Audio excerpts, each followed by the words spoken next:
এ দুনিয়ার মুসলমান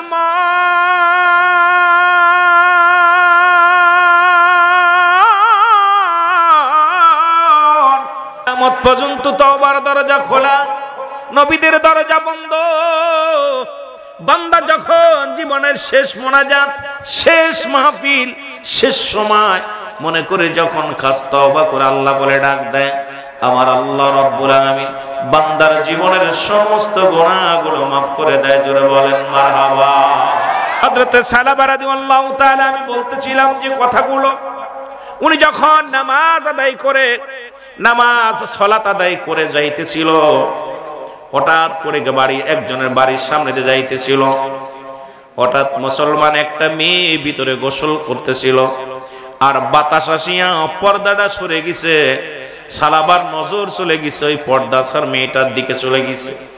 দেখা পর এক নজর দেখে ফেলছে। দেখা পর উনি তওবা করে, যাহারে আমি কি পাপ করলাম, আমি কি অন্যায় করলাম, আমার রাসূল যদি জানতে পারে আমি নবীর সাহাবী হইয়া আজকে বেগানা নারী চেহারা দেখে ফেললাম, আমার রাসূল যদি জানতে পারে, আমার আল্লাহ যদি জিবরিলের মাধ্যমে জানায়া দেয় আমার নবীরে, আরে আমি মুসলমান হইয়া কেমনে এত বড় অন্যায় করলাম, আমি বেগানা নারী চেহারা দেখে ফেললাম, আমি তো মুসলমান হয়ে এত বড় অন্যায় কাজ করলাম। সঙ্গে সঙ্গে বলে, না না, আমি রাসূলুল্লাহর সামনে আর যাব না। আমার রাসূল যদি জানতে পারে, আমার রাসূল যদি জানতে পারে কষ্ট পাবে রে। যেহেতু আমার নবীজি পর্দার বিধানের ওয়াজ করেছে, পর্দার বিধান নিয়ে আলোচনা করেছে, আমিও শুনেছি, সুতরাং এখন আমি কি করব? আমার মারা যারা আলোচনা শুনতেছেন তারাও খেয়াল করবেন, বাবারা যারা আছেন সবাই খেয়াল করবেন, সবাই খেয়াল করবেন আমার বাবারা। এবার সালামান রাসূলুল্লাহর পিছে চলে গেলেন, না নামাজ না পড়ে উনি বন জঙ্গলের দিকে রওনা হয়ে গেলেন। কিছুদিন অতিবাহিত হয়ে গেল। মুসলমান জিবরিল আমিন এসে বলে, ইয়া রাসূলুল্লাহ, ইয়া হাবিবাল্লাহ, আপনার প্রিয় সাহাবী, যুবক সাহাবী সালাবা আজ কতদিন হলো আপনার পাশে নামাজ পড়তে আসে না, আদায় করতে আসে না। হুজুর তার দিকে একটু লক্ষ্য করেন। আমার রাসূলুল্লাহ কি করলেন? সালাম ফিরাইয়া বললেন, আমার সাহাবীরা রে, তোমরা কেউ কি বলতে পারো আমার সালাবার খবর বলতে পারো? তোমরা কি আমার যুবক সাহাবীর খবরটা জানো? সাহাবীরা বলে, হুজুর আমরা কেউ তো বলতে পারি না। কয়েকটা দিন দেখি আপনার প্রিয় সাহাবী আসে না, নামাজে আসে না। কারণ প্রতি ওয়াক্ত নামাজে 5 ওয়াক্ত সালাত উনি জামাতের সঙ্গে আদায় করত, কিন্তু আজ কয়েকটা দিন পার হয়ে গেল, তাকে তো আর খোঁজ পাই না, খবর পাই না। আমার নবীজি বলেন, খবর নাও, কোথায় আমার আবু বকর, কোথায় আমার ওমর, কোথায় আমার ওসমান, কোথায় আমার আলী, তাড়াতাড়ি আয়, আমার সালাবার খবর নাও। দুজন করে কাফেলা করে দিলেন, দুজন তুমি যাও, দুজন যাও জঙ্গলের দিকে, পাহাড়ের দিকে যাও, আর দুজন যাও শহরের দিকে, খুঁজে বাহির করো। কারণ না জানি শত্রুপক্ষ আমার সালাবারে দুনিয়া থেকে বিদায় করে দিছে, শত্রুপক্ষ না জানি আমার সালাবারে বিদায় করে দিছে। কারণ সালাবার কোনো খবর কেউ বলতে পারে না। খবর নাও, খবর নেওয়ার জন্য রওনা হয়ে গেলেন। কোথাও পায় না। পাইতে পাইতে হযরত আবু বকর সিদ্দিক রাদিয়াল্লাহু তাআলা আনহু উনি খবর পাইলেন, এই পাহাড়ি অঞ্চলে একজন যুবক, তরতাজা একজন যুবক আছে। এই যুবকটা কান্দনগত সাহাবী, শুধু কান্দে, চোখের পানি ফেলায় ফেলায় কান্দে। আমার ভাইয়েরা, আমার বন্ধুরা, আমরা পাপ করলে তো হাসি, আর এমন একটা ডিজিটাল বাংলাদেশে বাস করতেছি, এখন যে যত অন্যায় করে তার অত ডিমান্ড বাড়ে, যে যত পাপের রাজ্যে ভরে গেছে সেই বড় ক্যাডার হয়। এই বাংলাদেশে এমন একটা অবস্থান দাঁড়িয়েছে, ইসলামের আইন নাই, কোরআনের আইন নাই, যার যার মন মতো চলা শুরু করেছে। আমার রাসূল কয়, এমন একটা জামানা আসবে, ওই জামানা বয়ান করাবে আল্লাহ নবী। আল্লাহ কয়, অমিনান নাস, মানুষের মধ্যে মায়াকুলু, তারা বলবে আমান্না, তারা ঈমান আনছে, বিল্লাহি, আল্লাহর প্রতি, বিল আখির, কিয়ামতের প্রতি বিশ্বাস স্থাপন করেছে, ওমা হুম বিমুমিনিন। আল্লাহ বলে এমন একটা জামানা আসবে, আমার নবীজি বলে গেছে, নবীজিকে বলেছে, হাবিব আপনার কদমের মধ্যে একদল মানুষ যাবে, তারা ইমানদার বলে দাবি করবে, মুমিন বলে দাবি করবে। আজকে বাংলাদেশে দেখি অসংখ্য অসংখ্য মানুষ ইসলামের দোহাই দেয়, নামাজ পড়ে না, দাড়ি টুপি আছে কিন্তু নামাজের দিকে যত্নবান নয়, ইসলামের দিকে যত্নবান নয়, ইসলামের বিধানের দিকে যত্নবান নয়। মুনাফিক তো আছে, তারা ধোঁকা দেয়। রাসূলুল্লাহর কাছে যেমন যাইতো, অসংখ্য মুনাফিকরা যাইতো রাসূলুল্লাহর কাছে, আর তারা রাসূলকে বলতো আমরা আপনার দলের লোক, আমরা তো মুমিন, আমরা মুত্তাকিন। আল্লাহ বলে না না, ওদের জন্য রেখে দিলাম দাতুনিল কাফিরিন, ওই কাফের বেঈমান মুনাফিকদের জন্য আমি আল্লাহ প্রস্তুতি করে রাখলাম 7টা জাহান্নাম। কয়টা যাবেন নি আপনারা? যাবেন কে কে? জাহান্নামে যাবেন। কিন্তু রাসূলের জামানে অসংখ্য মুনাফিক ছিল, এরকম এখনো আছে, ঠিক কি না? আছে না? কথা বলেন, আছে না? কষ্ট হচ্ছে আপনাদের? এই রকম অসংখ্য মুনাফিক আছে। ইসলামের মধ্যে মুসলমান ইসলামের মধ্যে থাকে, চিন্তা করি এটা ভালো না ওইটাই ভালো। ইসলামের মধ্যে থেকে কি পাইলাম, কি আসলো? আমার মুসলমান বাবারা, আমার ভাই তাফসীর করছি, ইসলামের আবিধানিক শাব্দিক অর্থ 82টা, 80 থেকে 82টা, একটা নয় দুটি। ইসলাম মানে আত্মসমর্পণ, ইসলাম মানে নিজে না খেয়ে অন্যরে খাওয়ানো, ইসলাম মানে নিজে না ঘুম অন্যরে ঘুম পাড়ানো, ইসলাম মানে নারীর সতীত্ব পাহারা দিয়া, ইসলাম মানে স্যারেন্ডার করা। এইরকম 80 থেকে 82টা শাব্দিক অর্থ আছে। এক ইসলামের উপরে যদি আলোচনা হয় রাত কেটে যাবে। ইসলামের এই 80টা 82টা শাব্দিক অর্থ যদি বলা হয়, আমার ভিতর আপনার ভিতর কয়টা আছে সব পরিষ্কার হয়ে যাবে। আমরা কিছু মানি, কিছু মানি না, জোরে বলেন ঠিক কি না? আবার ভাইরা আমার, বন্ধুরা আমার, হযরত সালাবার খবর পাইলেন হযরত আবু বকর সিদ্দিক রাদিয়াল্লাহু তাআলা, খবর পায়া চলে গেলেন যে ওই আমাদের ওই পাহাড়ি অঞ্চলে একজন যুবক, এমন একজন পাগল যুবক আছে রে। ওই যুবক শুধু সারা দিন ভরে কান্দে। ওই কান্দনগত যুবক, যার কান্না শুনিয়া আমাদের পশুগুলো খানা ছেড়ে দিছে, যার কান্না শুনিয়া আমাদের পশুগুলো খানা ছেড়ে দিছে। ওই পাগলটা সকাল বেলা নেমে আসে পাহাড়ের উপরে, আর সন্ধ্যা যখন লেগে যায় পাহাড় থেকে নেমে গুহার ভিতরে ঢুকে যায়। ডাকতে বলে, বাবু বক্কর রে, আমরা তো সালাবারে চিনি না, তবে একজন যুবক আমাদের মহল্লার মধ্যে প্রবেশ করেছে। এই যুবকটা সারাদিন ভরে কান্নাকাটি করে, কাঁদতে কাঁদতে চোখের পানি পড়ে পড়ে গা হয়ে গেছে। এই যুবকটা শুধু কান্দে আর বলে আল্লাহ। যেমন আদম আলাইহিস সালাম কেঁদেছিল, বলেন রব্বানা যালামনা আনফুসানা ওয়া ইল্লাম তাগফির লানা ওয়া তারহামনা লানাকুনান্না মিনাল খাসিরিন। আদম আলাইহিস সালাম ডাক দেন, রব্বানা যালামনা, আমার আল্লাহ, আমি জালিমদের অন্তর্ভুক্ত হয়ে গেছি, তুমি আমারে ক্ষমা করে দাও। জোরে বলো আল্লাহু আকবার। আর একটু জোরে বলো। আদম আলাইহিস সালাম চাইলেন, ক্ষমা চাইলেন, আল্লাহ আমি জালিমদের অন্তর্ভুক্ত হয়ে গেছি, আমারে ক্ষমা করে দাও। আর আমরা কত গুনাহ করি, এত অপরাধ করি, জিনা ব্যভিচার অন্যায়ের মধ্যে লিপ্ত আছি, কিন্তু ক্ষমা চাই না, বড় কষ্ট হয়। আজকে আমাদের চোখে পানি নাই, আমাদের চোখে পানি নেই, আমাদের অন্তর কাঁদে না। কিন্তু কখন যেন মরণ এসে যাবে। পৃথিবীর মধ্যে 3টা বিপদ। নাম্বার 1 হলো মানুষের মরণ, নাম্বার 2 হলো কবর, নাম্বার 3 হলো কিয়ামতের ময়দান। এই মরণের কত রাজা, কত এমপি, কত মন্ত্রী, মুসলমান, কত নেতা, কত নেত্রী আসলে মুসলমান, কেউ দুনিয়ার মধ্যে নাই। আমি আপনি চলে যাব, দুনিয়ার মায়া ছেড়ে থাকা সম্ভব নয়। জোরে বলেন ঠিক কিনা? আল্লাহ নবীর প্রিয় সাহাবী ডাকতে বলে, রাখালেরা, ওই যুবকটাকে দেখতে কেমন? বলে লম্বা করে যুবকটা, একদম 20 বছর, 18-20 বছরের যুবক, কিন্তু কান্না করতে করতে কঙ্কাল হয়ে গেছে দেহখানা। শুধু কান্দার বলে, আল্লাহ আমারে তুমি মাফ করে দাও, আমারে তুমি ক্ষমা করে দাও। চোখের পানিগুলো ফেলায় ফেলায় কান্দে। হযরত আবু বকর সিদ্দিক রাদিয়াল্লাহু তাআলা ডাকতে বলে, ও ভাই আমাকে লয়ে যাও, এই বুঝি আমার নবীর পাগল, এই বুঝি আমার আল্লাহর গোলাম। যে ব্যক্তি অন্যায় করে কান্দে, সারাদিন ভরে চোখের পানি ফেলে কান্দে, এই লোকটাই আমাদের সালাবা। আমারে নিয়ে যাও, সালাবার কদমে নিয়ে যাও।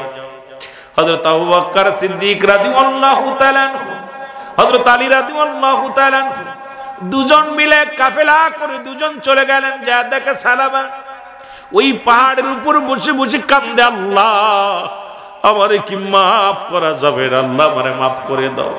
এই দুনিয়ার মানুষের সামনে যদি বিচার হয়, আল্লাহ কোনো কষ্ট নাই, কিন্তু কবরে বিচার করো না, হাসরের ময়দানে আমারে বিচার করো না। ওই ফুলসিরাতের ময়দানে আমি অপরাধী হয়ে যদি উঠি রে মাওলা, পার হব কেমনে? চোখের পানিগুলো ছেড়ে ছেড়ে কান্দে। আল্লাহর নবীর প্রিয় সাহাবী দূর থেকে ডাকতে বলে, সালামা রে, কোথায় রে আমার সালামা?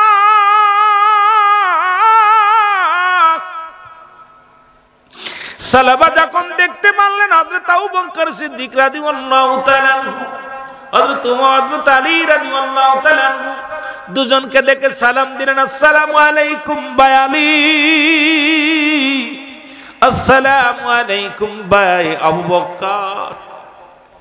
আগে বলো আমার নবীজি কি আমার বিষয় জেনে গেছে, আমার পাপের কথা জেনে গেছে? ওরে জিবরিল আমিন কে আমার নবীরে জানাইছে আমার নবী কি পাপের কথা জেনে গেছে? আরে আমি সালাবা কি আমার নবীর সামনে কেমনে মুখ দেখাবো? আমি সালাবা আমার রাসূলুল্লাহর সামনে আমি কেমনে যে দাঁড়াইব? আরে আমি ইসলামের মধ্যে কলঙ্কিত, আজকে বড় কষ্ট হয়। আমি কথাগুলো বলতেছি, আপনারা খেয়াল করবেন বাবারা আমার।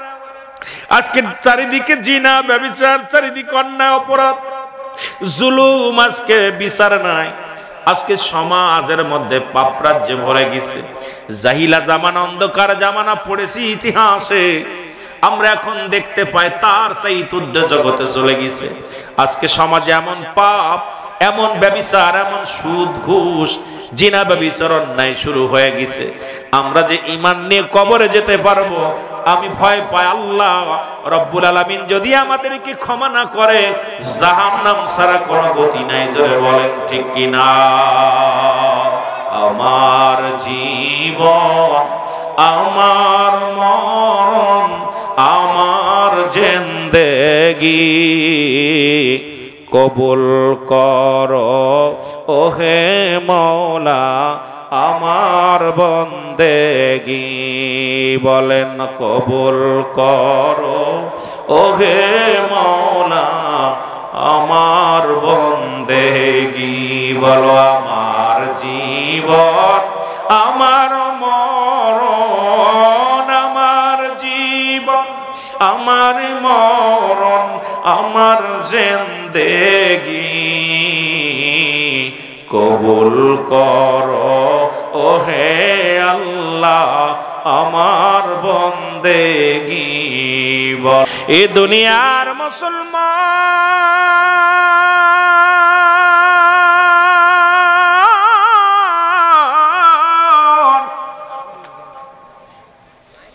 সালাবা বলেন, ভাই আবু বকর রে, আগে বলো আমার নবী কি আমার পাপের কথা শুনেছে রে? আমার রাসূল কি জানতে পেরেছে? বলে, সালাবা রে, তুমি কি অন্যায় করেছো, কি পাপ করেছো? বলে, আমি আমার চক্ষু দিয়া বেগানা নারী গোসল করা অবস্থা দেখে ফেলেছি। আজকে নদীতে যাওয়ার কায়দা নাই, নারীর যন্ত্রণায়, বাজারে যাওয়ার কায়দা নাই, নারীর যন্ত্রণায়। যদিও আমার মা বোনেরা শোনেন গো, আজকে সমাজের মধ্যে মা বোনেরা যদি জানতো বাংলাদেশের জাতীয় পাখি দোয়েল, ও যদি জানতো মর্যাদা, জীবনেও কোনোদিন ময়লার উপরে পড়তো না। আজকে আমার মা বোনেরা তাদের মায়ের মা, কারি সাহেবের মা, ইমাম সাহেবের মা, আজকে মা গো, আজকে কেমনে তোমরা ঘর ছেড়ে দিয়ে রাস্তায় নামলা? আজকে তোমরা ঘর দরজা ছেড়ে দিয়ে বাজার ধরলা। আরে কোন জামানা আইলাম? এই ভয়ঙ্কর জামানার মধ্যে আমরা বসত করি, জোরে বলেন ঠিক কিনা?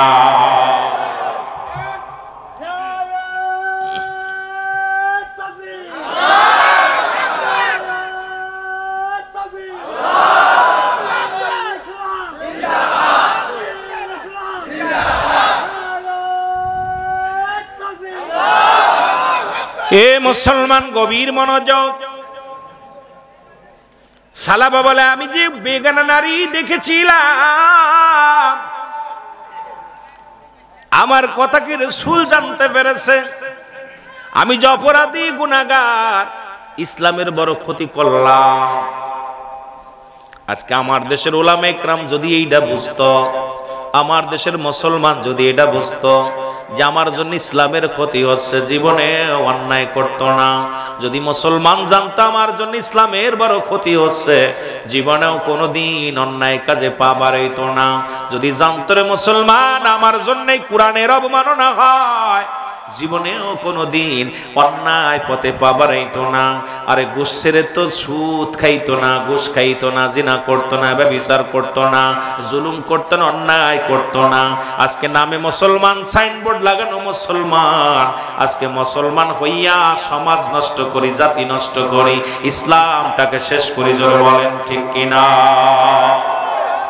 হযরতে সালাবা রাদিয়াল্লাহু তাআলা উঠতে পারে না, আমার নবীর সাহাবী দুই হাত ধরে উঠাইয়া রে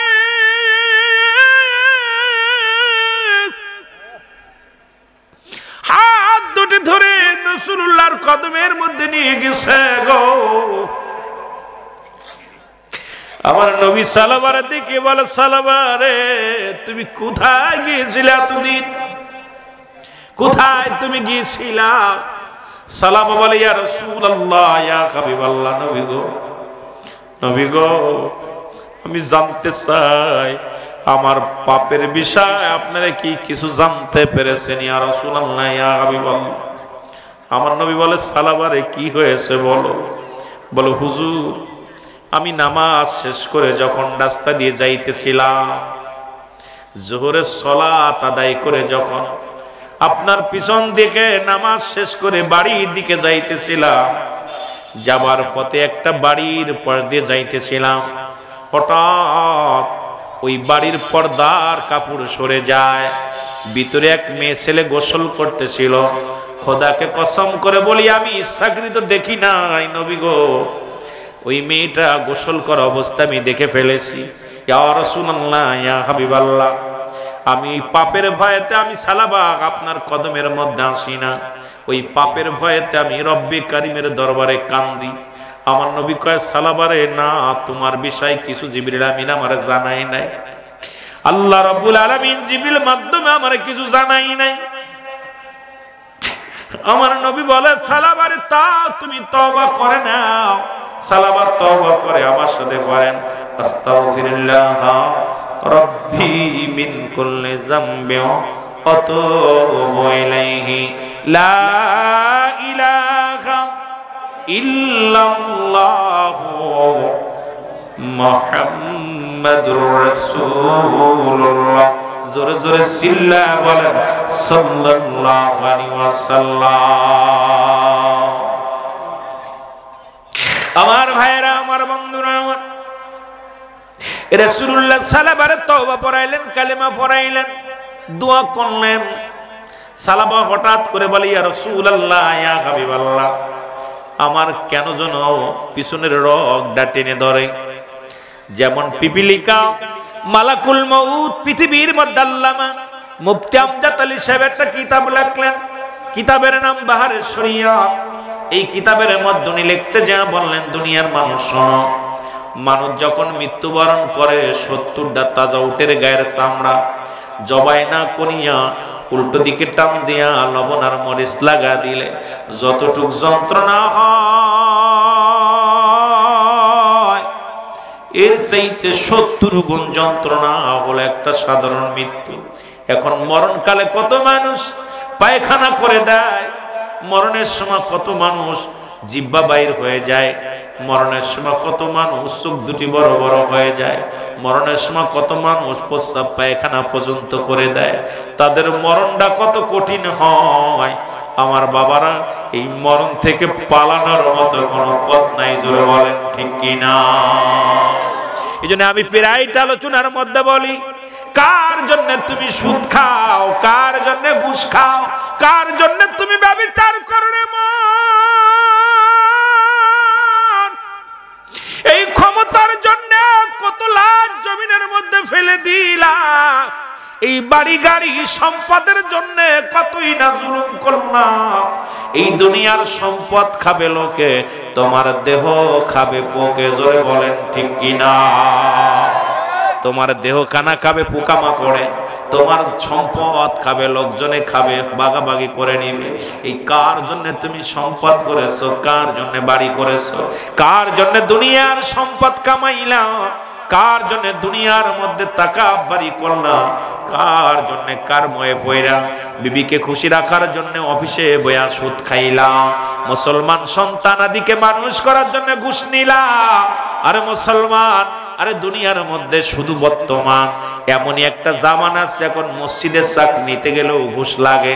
এই যে 500 কয়টা ডিজিটাল মসজিদ হলো, এই মসজিদের ইমাম যখন নিয়োগ দেওয়া হলো, কত হাজার হাজার আলেমরা ও মুসলমান 50,000, 30,000, 40,000 টাকা নিয়ে, 10 লাখ 5 লাখ টাকা নিয়ে যখন শুনতে পেরেছিল যে এই মসজিদগুলো সরকারি বেতন দেওয়া হবে, ভাতা দেওয়া হবে, আমার দেশে অসংখ্য ওলামায়ে-কেরাম এই টাকা বাণিজ্য করিয়াও ইমামতি নিছে রে মুসলমান।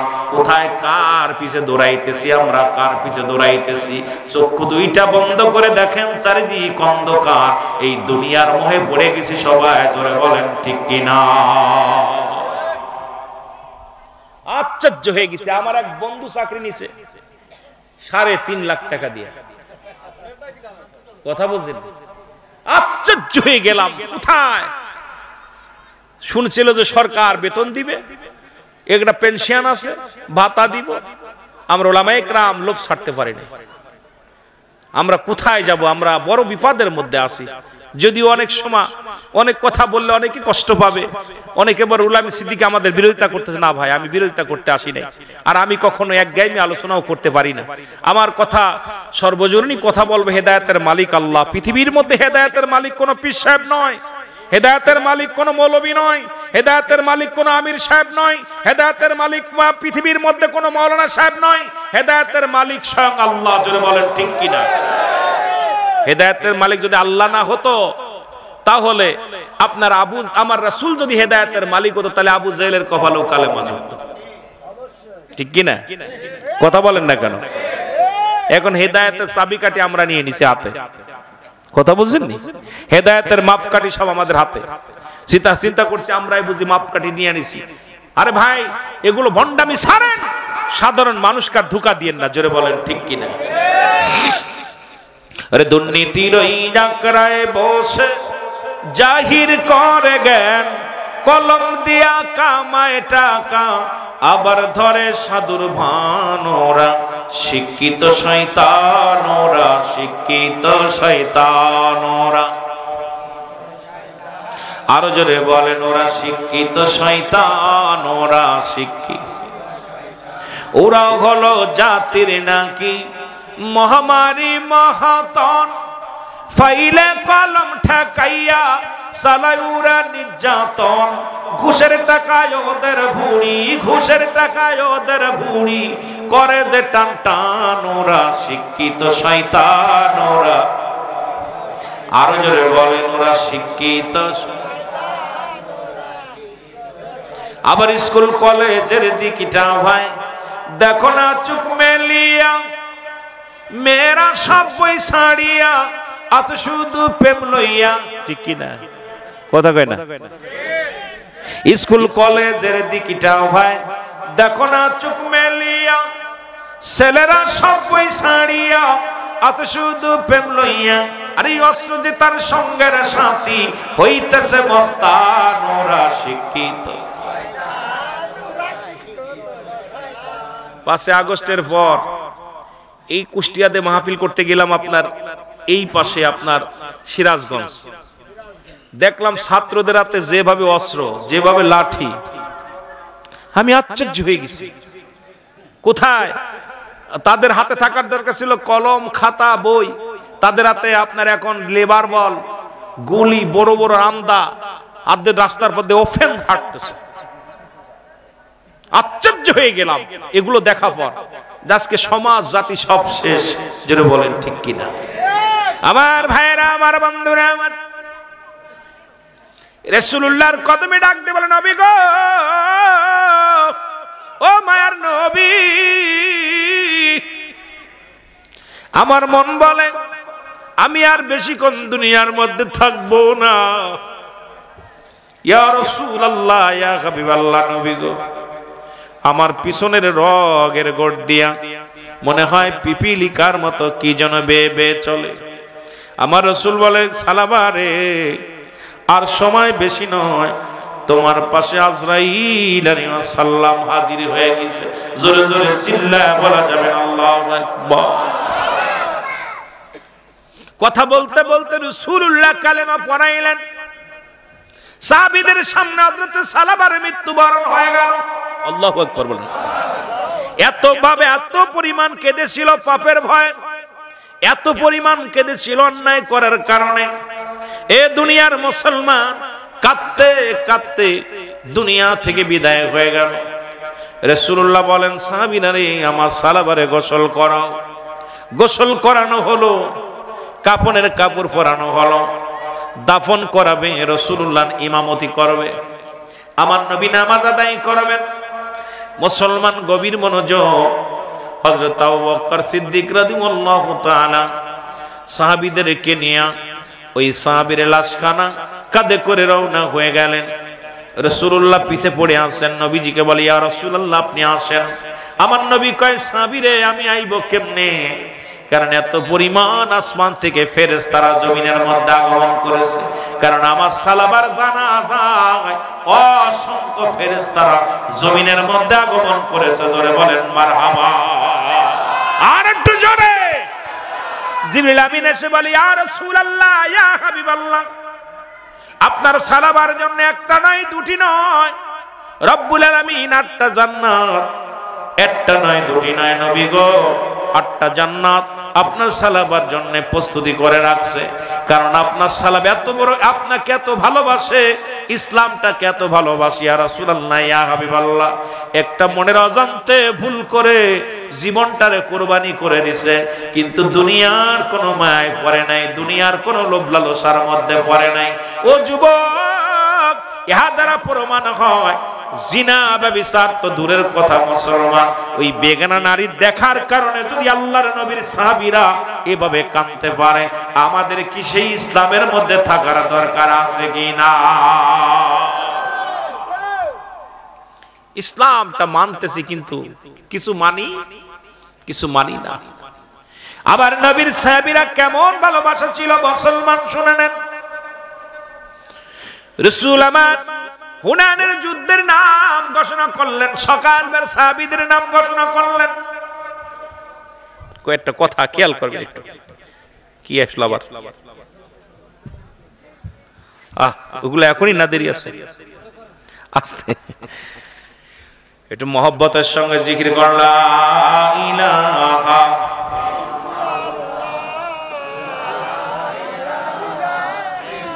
আরো জোরে বলেন, লা ইলাহা। রাসূল পাক সাল্লাল্লাহু আলাইহি ওয়াসাল্লাম নবীজি বললেন, আগামী কাল হুনাইনের যুদ্ধ হবে। কিসের যুদ্ধ? হুনাইনের যুদ্ধ। কিসের যুদ্ধ? হুমায়ুন না, হুনাইনের যুদ্ধে যাবে। রাসূলুল্লাহ সাহাবীদেরকে নিয়ে বসে আছেন। রাসূলকে ভালোবাসা আর ইসলামকে ভালোবাসার দুই চারটে কথা বললে আপনারা বুঝতে পারবেন। আলোচনা এখনো যেতে পারি নাই, কারণ এখনো ভাবধারায় আমি এখনো লাইনে যাই না। ধীরে ধীরে আলোচনায় আস্তে আস্তে আমরা দেখবো চেষ্টা করে। তো বিশেষ করে নবীজি নাম ঘোষণা করে, সাহাবীরা অপেক্ষা আছে কোন নবীজি, কোন সাহাবীর নাম ঘোষণা করবে, সেনাপতি কে হবে। রাসূলুল্লাহ আমার রাসূল পাক সাল্লাল্লাহু আলাইহি সাল্লাম 3 জন সাহাবীর নাম ঘোষণা করলেন। কয়জন? জোরে বলেন, কয়জন? উপস্থিত যত সাহাবীরা ছিলেন, রাসূলুল্লাহ বলেন আগামী কাল হুনাইনের যুদ্ধে যেতে হবে, আর যুদ্ধের কাফেলা ছাড়বো আগামী দিন ফজরের নামাজ শেষ করে, সালাত শেষ করে। রাসূলুল্লাহ কোথাও গেলে সালাতের শেষে যাইতেন, আমরা নামাজের আগ দেবে রই, আজান দিচ্ছে মসজিদে, আমরা বাইর হয়ে যাই। মুসল্লি অনেকের নামাজ কি চিন্তা করে, কয় পথে যে পড়বা নাই, অনেকেই পড়া তো দূরের কথা, আজান শুনলে অনেকের গা আগুন ধরে, জোরে বলেন ঠিক কিনা?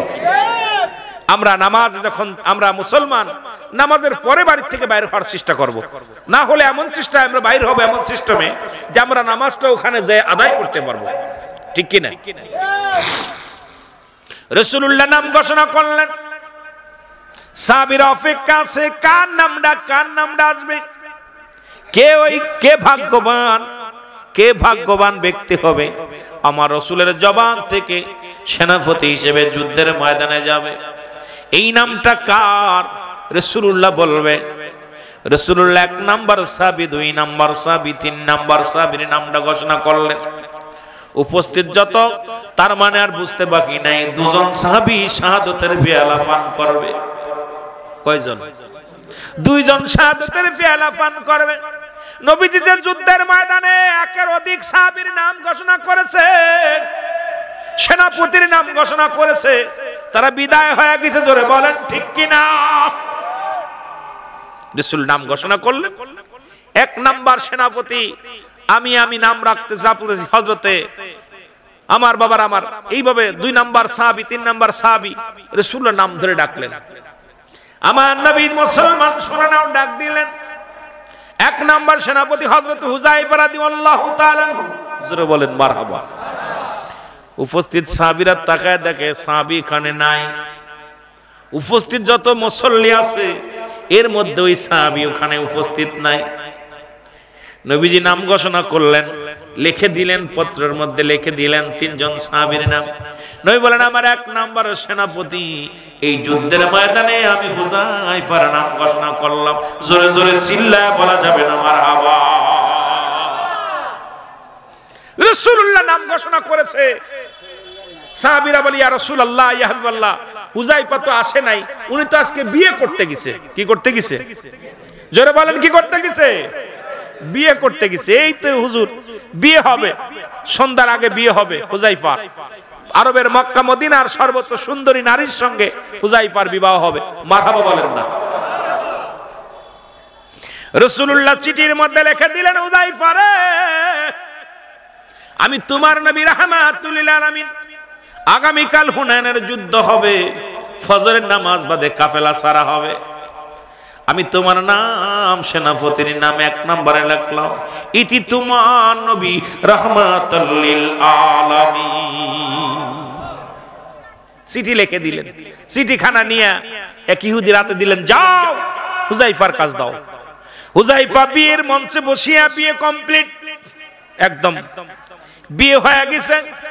বাকি শুধু দোয়া করা, একটু বৃষ্টি বিতরণ করা, দোয়া হবে, আখিরি মুনাজাত হবে।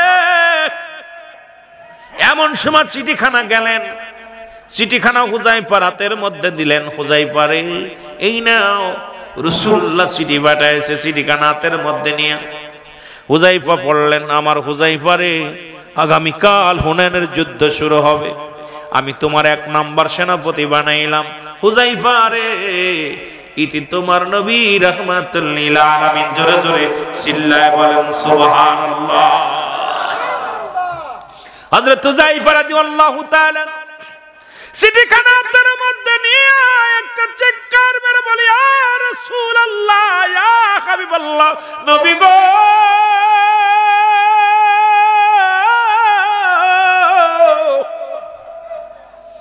ইসলামের জন্য বাতিলদের সঙ্গে মোকাবেলা হবে গো নবী,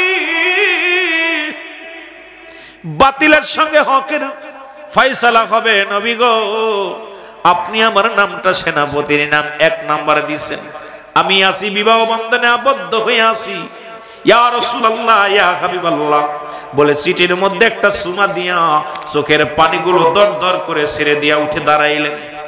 সবাইকে ডাক দিয়ে বলেন, উপস্থিত ভাইয়েরা সবাই শোনো, আমি রওনা হয়ে গেলাম, আমি আর 1 মিনিট দাঁড়ানোর সময় নাই। নবীর সাহাবীরা তোমরা শুনে রাখো, আমার মেহমানেরা শুনে রাখো। হুযায়ফার শ্বশুর ডাকতে বলে, বাবা এইমাত্র বিবাহ হলো, তুমিও তোমার বিবিরে দেখো নাই, বিবিও তোমারে দেখে নাই, বিবিও তোমারে দেখে নাই, তুমিও বিবিরে দেখো নাই। মক্কা মদিনার সুন্দরী নারী, তাকে তুমি বিয়ে করেছো বাবা। একটু কথা শোনো, একটু পরেই দোয়া হবে বাবা। দোয়াটা করার পর কিছু মাছ তাবারও কাছে কিছু খুরমা দিব, খাওয়া দাওয়া করে বউ নিয়ে বাড়ি যাবা, তারপরে তুমি যেখানে যাও। কয় না না, আমার একটা মিনিট সময় দেওয়া সম্ভব নয়, কারণ দয়াল নবী রাসূল আকরাম সাল্লাল্লাহু আলাইহি ওয়াসাল্লাম আমার সেনাপতি, এক নম্বর সেনাপতি নাম ঘোষণা করেছে। এই পৃথিবীর কোন মায়া আমার ঠেকাইতে পারবে না। আমার নবীর কদমে আমি যাব। জোরে জোরে বলেন মারহাবা। ইসলামকে সাহাবীরা কত ভালোবাসছে, ইসলামটাকে রাসূলকে কত ভালোবাসছে সাহাবীরা। বাতিলের সঙ্গে যুদ্ধ হবে, হকের যুদ্ধ হবে। আর এই হুনাইনের যুদ্ধে আমি রাসূলুল্লাহ আমার নাম এক নাম্বার সেনাপতি বানিয়েছে, আমি বিয়ের মঞ্চে থাকবো না। রওনা দিছেন, পিছন থেকে ডাক দেয় আত্মীয় স্বজন, হুযায়ফারে এক নজরে দেখে যাও, এক নজরে দেখে যাও সুন্দরী বিবিকে, তুমি এক নজরে দেখে যাও। হুযায়ফা কয় না, সম্ভব নয়, কারণ আমি আমার জানের চাইতে আমার নবীরে ভালোবাসি, আমি ইসলামটাকে ভালোবাসি, কারণ বাতিলের সঙ্গে হকের বিচার হবে। আর ওই ময়দানের আমি নেতৃত্ব দিব। আমি হুযায়ফা, এই পৃথিবীর কোন মায়া, পৃথিবীর কোন ভালোবাসা আমারে ঠেকাইতে পারবে না। আমি যাব রাসূলুল্লাহর কদমের মধ্যে, কারণ আমি জানি আমার পরে আরো দুজন সাহাবী আছে, সেনাপতি আছে। তার মানে আমার আর বুঝতে বাকি নাই, ওই হুনাইনের যুদ্ধে প্রথম শহীদ হব আমি।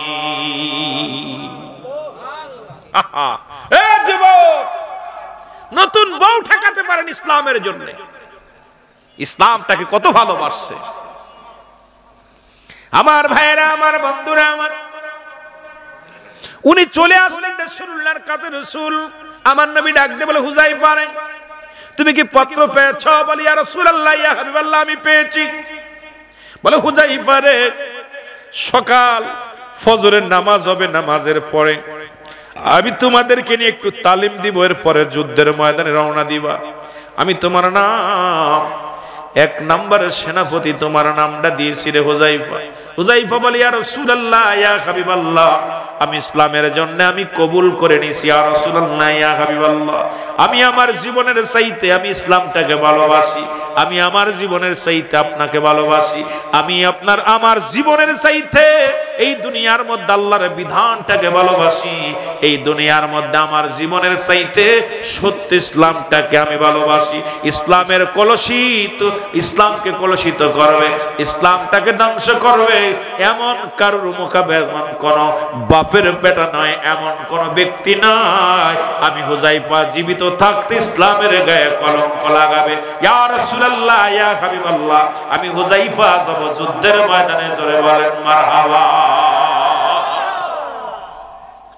ইসলামটাকে কত ভালোবাসছে তারা, নবীর সাহাবীরা রাসূলকেও যেমন ভালোবাসছে, রাসূলের বিধানটাকে, ইসলামের বিধানটাকে এতভাবে আঁকড়ে ধরছে, জীবনের মায়া, জীবনের পরোয়া করে নাই। জোরে বলেন না মারহাবা। আমার ভাইয়েরা, আমার বন্ধুরা আমার, হযরত হুযায়ফা কি করলেন যুবক? উনি কি করলেন? আজান হয়ে গেল, মসজিদে আজান হলো, হযরতে বেলাল রাদিয়াল্লাহু তাআলা আজান দিলেন, আর আমার নবী ইমামতি হলেন। আরে আলেমরা, আমার দেশে এমন নেতা আছে রে, চেয়ারম্যান আছে, সূরা ফাতিহা পারে না। আমার দেশে এমপি আছে, সূরা ফাতিহা জানে না। আরে মারা গেলে জানাজা তো পড়াইবে মহল্লার ইমাম, মারা গেলে ইমাম হবে মুসলমান ওই মাতবা, মারা গেলে আপনার জানাজা পড়াইবো ইমার গ্রামের মেম্বার, চেয়ারম্যান। আজকে আমার দেশের এত বড় নেতা, যে সমস্ত নেতা নেত্রী আছে, মুসলমান শুনে নাও, কেবলা কোনটা, শরীয়তের বিধান মানে না, ইসলাম ইমান ইহসান বোঝে না, শরীয়ত তরিকত হাকিকত বোঝে না, মারিফাত বোঝে না, শুধু পেট নীতি আর রাজনীতি ছাড়া আর কিছু তাদের মধ্যে নাই। জোরে বলেন ঠিক কিনা? আমাদের দেশে কয়জন এমপি আছে আপনার জানাজা পড়াইতে পারবে? কয়জন মন্ত্রী আছে? আজকে কয়জন মেম্বার আছে, কয়জন চেয়ারম্যান আছে? আমরা আমার ভাইয়ের চরিত্র ফুলের মতো পবিত্র, কথা বুঝেন? এত পবিত্র হয়েছে নামাজে পড়েন এক ওয়াক্ত। জোরে বলেন ঠিক কিনা? দাঁড়াইয়া প্রস্রাব করে আর এমন ইংলিশ প্যান্ট পরে যা মোটামুটি দাঁড়ানো ছাড়া বসা সম্ভব না, কথা বলেন ঠিক কিনা? আছে না বাবা? হিসাব দিতে হবে আল্লাহর দরবারে। আরে মানুষ শুধু বেহুশ দুনিয়ার পিছে, কি জবাব দিবি রে তুই আল্লাহর কাছে? বলেন কি জবাব দিবি রে তুই আল্লাহ? গজল গাইতে গেলে দেরি হয়ে যাবে, সময় পাবো না। জোরে ওরে মানুষ শুধু বেহুশ, ওরে মানুষ দুনিয়ার পিছে, কি জবাব দিবি রে তুই আল্লাহর কাছে? বলেন কি জবাব দিবি রে তুই আল্লাহর? নিঃশ্বাসের তো বিশ্বাস নাই, কখন যেন চিঠি আইসা যায়, তাকিবি চিরতরে গহীন কবরে। হায় হায় তাকিবি চিরতরে গহীন কবরে, কি জবাব দিবি রে তুই আল্লাহর কাছে? বলেন কি জবাব দিবি রে তুই আল্লাহ? কুল্লু মান আলাইহা ফান, সব শেষ করে দিবে কে? যারা বলেন কে? আল্লাহ কয় বান্দার এই জমিনটা আমি রাখবো না, পরের জমিন ফাঁকি দিতেছস, এতিমের মাল ভক্ষণ করিস, সম্পদের পাহাড় করিস, বাড়ি করছস, গাড়ি করছস, সম্পদের পাহাড় করছস। আল্লাহ কয় বান্দারে এই জমিনটা আমি রাখবো না, জমিনটা আমি চূর্ণ বিচূর্ণ করে দিব, জমিনের মাটিগুলো পোড়ায় তামা বানায়া দিব, জমিনের পানিগুলো পোড়ায় আমি ছাই বানায়া দিব। যেদিন কিচ্ছু বলতে কিচ্ছু থাকবে না, সেদিন থাকবো শুধু আমি আল্লাহ। জোরে জোরে চিল্লায়া বলা যাবে না আল্লাহু আকবার। আরে মানুষ শুধু বেহুশ দুনিয়ার পিছে, কি জবাব দিবি রে তুই আল্লাহর কাছে? বলেন কি জবাব দিবি রে তুই?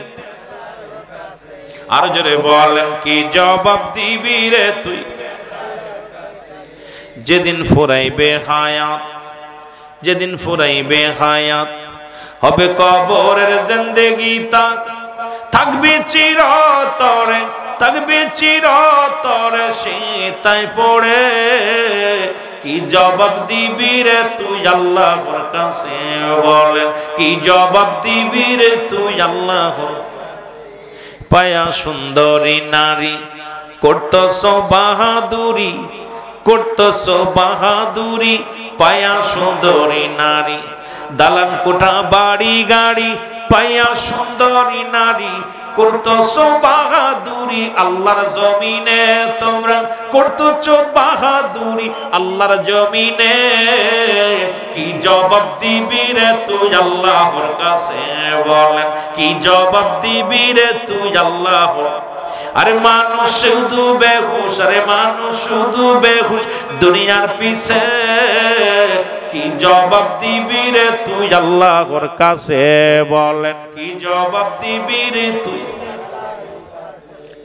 হায় হায় জমিনটা যার, সবকিছু আমিও তার। আমার ভাইয়েরা, আমার বন্ধুরা, আমার গভীর মনোযোগ আলোচনা শোনো। আল্লাহর নবী ডাক দিয়ে বলেন, হুযায়ফা রে তুমি ইসলামটাকে এত ভালোবাসো, আমি নবীর এত ভালোবাসো।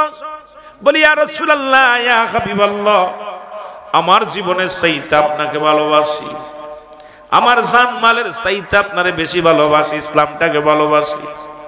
এই জন্য আমি আপনার কদমের মধ্যে আসছি। আজান হয়ে গেল, নামাজের ইমামতি আমার নবীজি করলেন, মারহাবা বলেন না আর একটু জোরে। আর আমার দেশের নেতা, যিনি নবীদের নবী, উনি হলো ইমাম। সাহাবীরা পিছনে দাঁড়ায়, নবীজি ইমামতি করে। এই রকম ইমামের দরকার আছে কিনা? আরো জোরে বলেন আছে কিনা? আমার বাবারা, আমার নামাজ শেষ হলো, রাসূলুল্লাহ সাহাবীদেরকে নিয়ে একটু বসলেন। একটা চিঠি আসলেন, পরপর তিনটা চিঠি আসলেন। প্রথম চিঠি আসলেন, চিঠির মধ্যে লেখা, হুযায়ফা রে আমি তোমার সুন্দরী বিবি,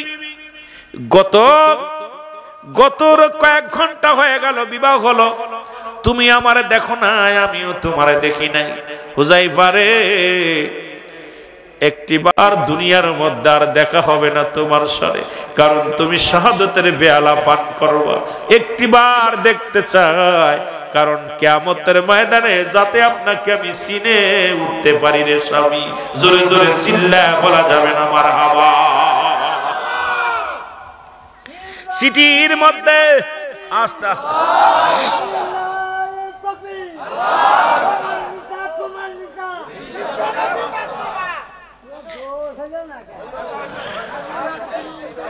আল্লাহ আপনারা কবুল করুক। স্পিরিট আছে যুবক, জৈবনের গান পড়ছি তো একটা যুবক পাইছি, যুবকটা ভালো আছে, দাঁত পড়ছে তারপরে আওয়াজ আছে, কথা কইতে নিবা।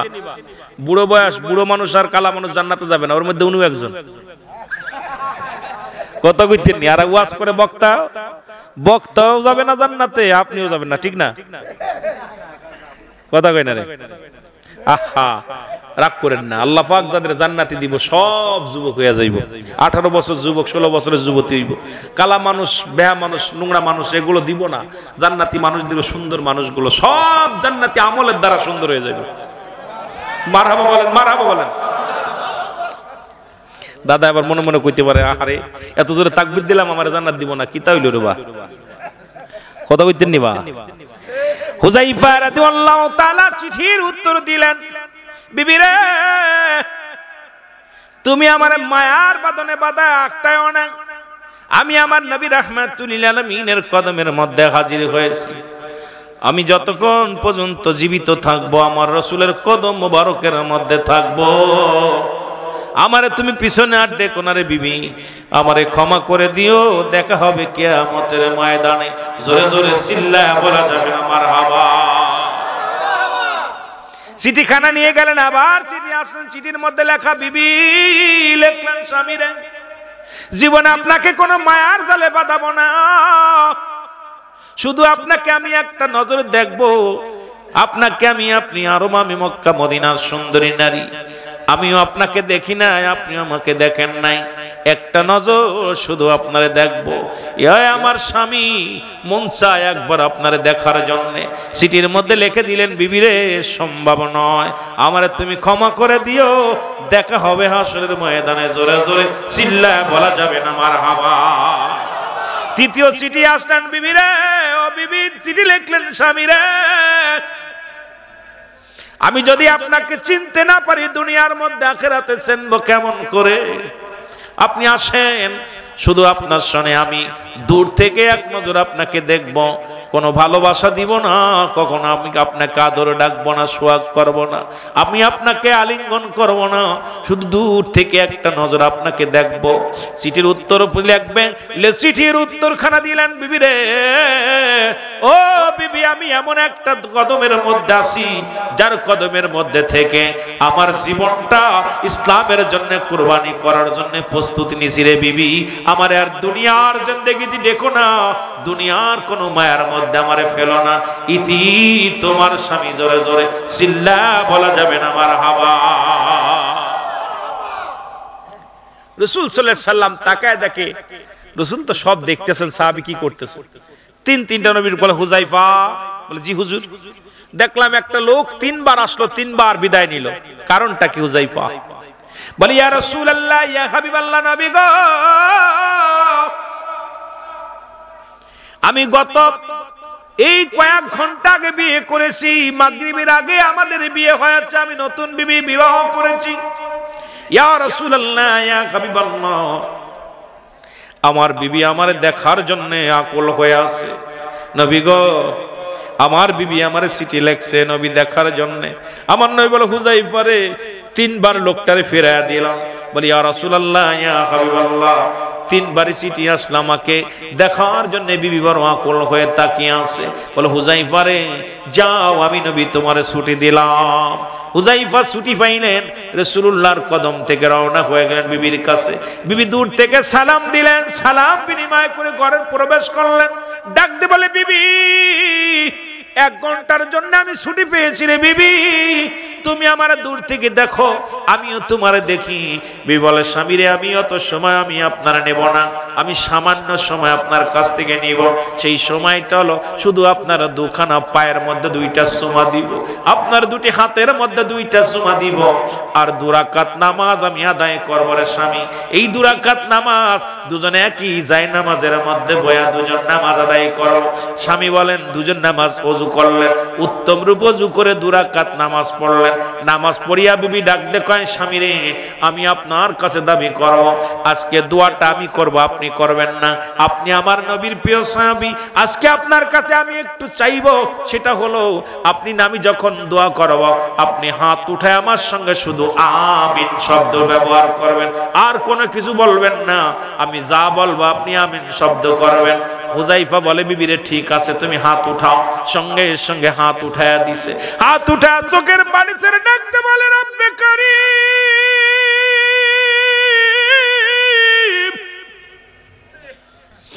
আমি জানি আমার স্বামী 1 নম্বর সেনাপতি। ওরে আমার রাসূল যেহেতু আমার স্বামীর পরে আরো 2 জনের নাম ঘোষণা করেছে রে, আমি জানি আমার স্বামী নিশ্চিত শাহাদাতের পেয়ালা পান করবে। আল্লাহ, আমি বিধবা হয়ে যাব, জীবনে কোনোদিন কোন পুরুষের চেহারা দেখি নাই।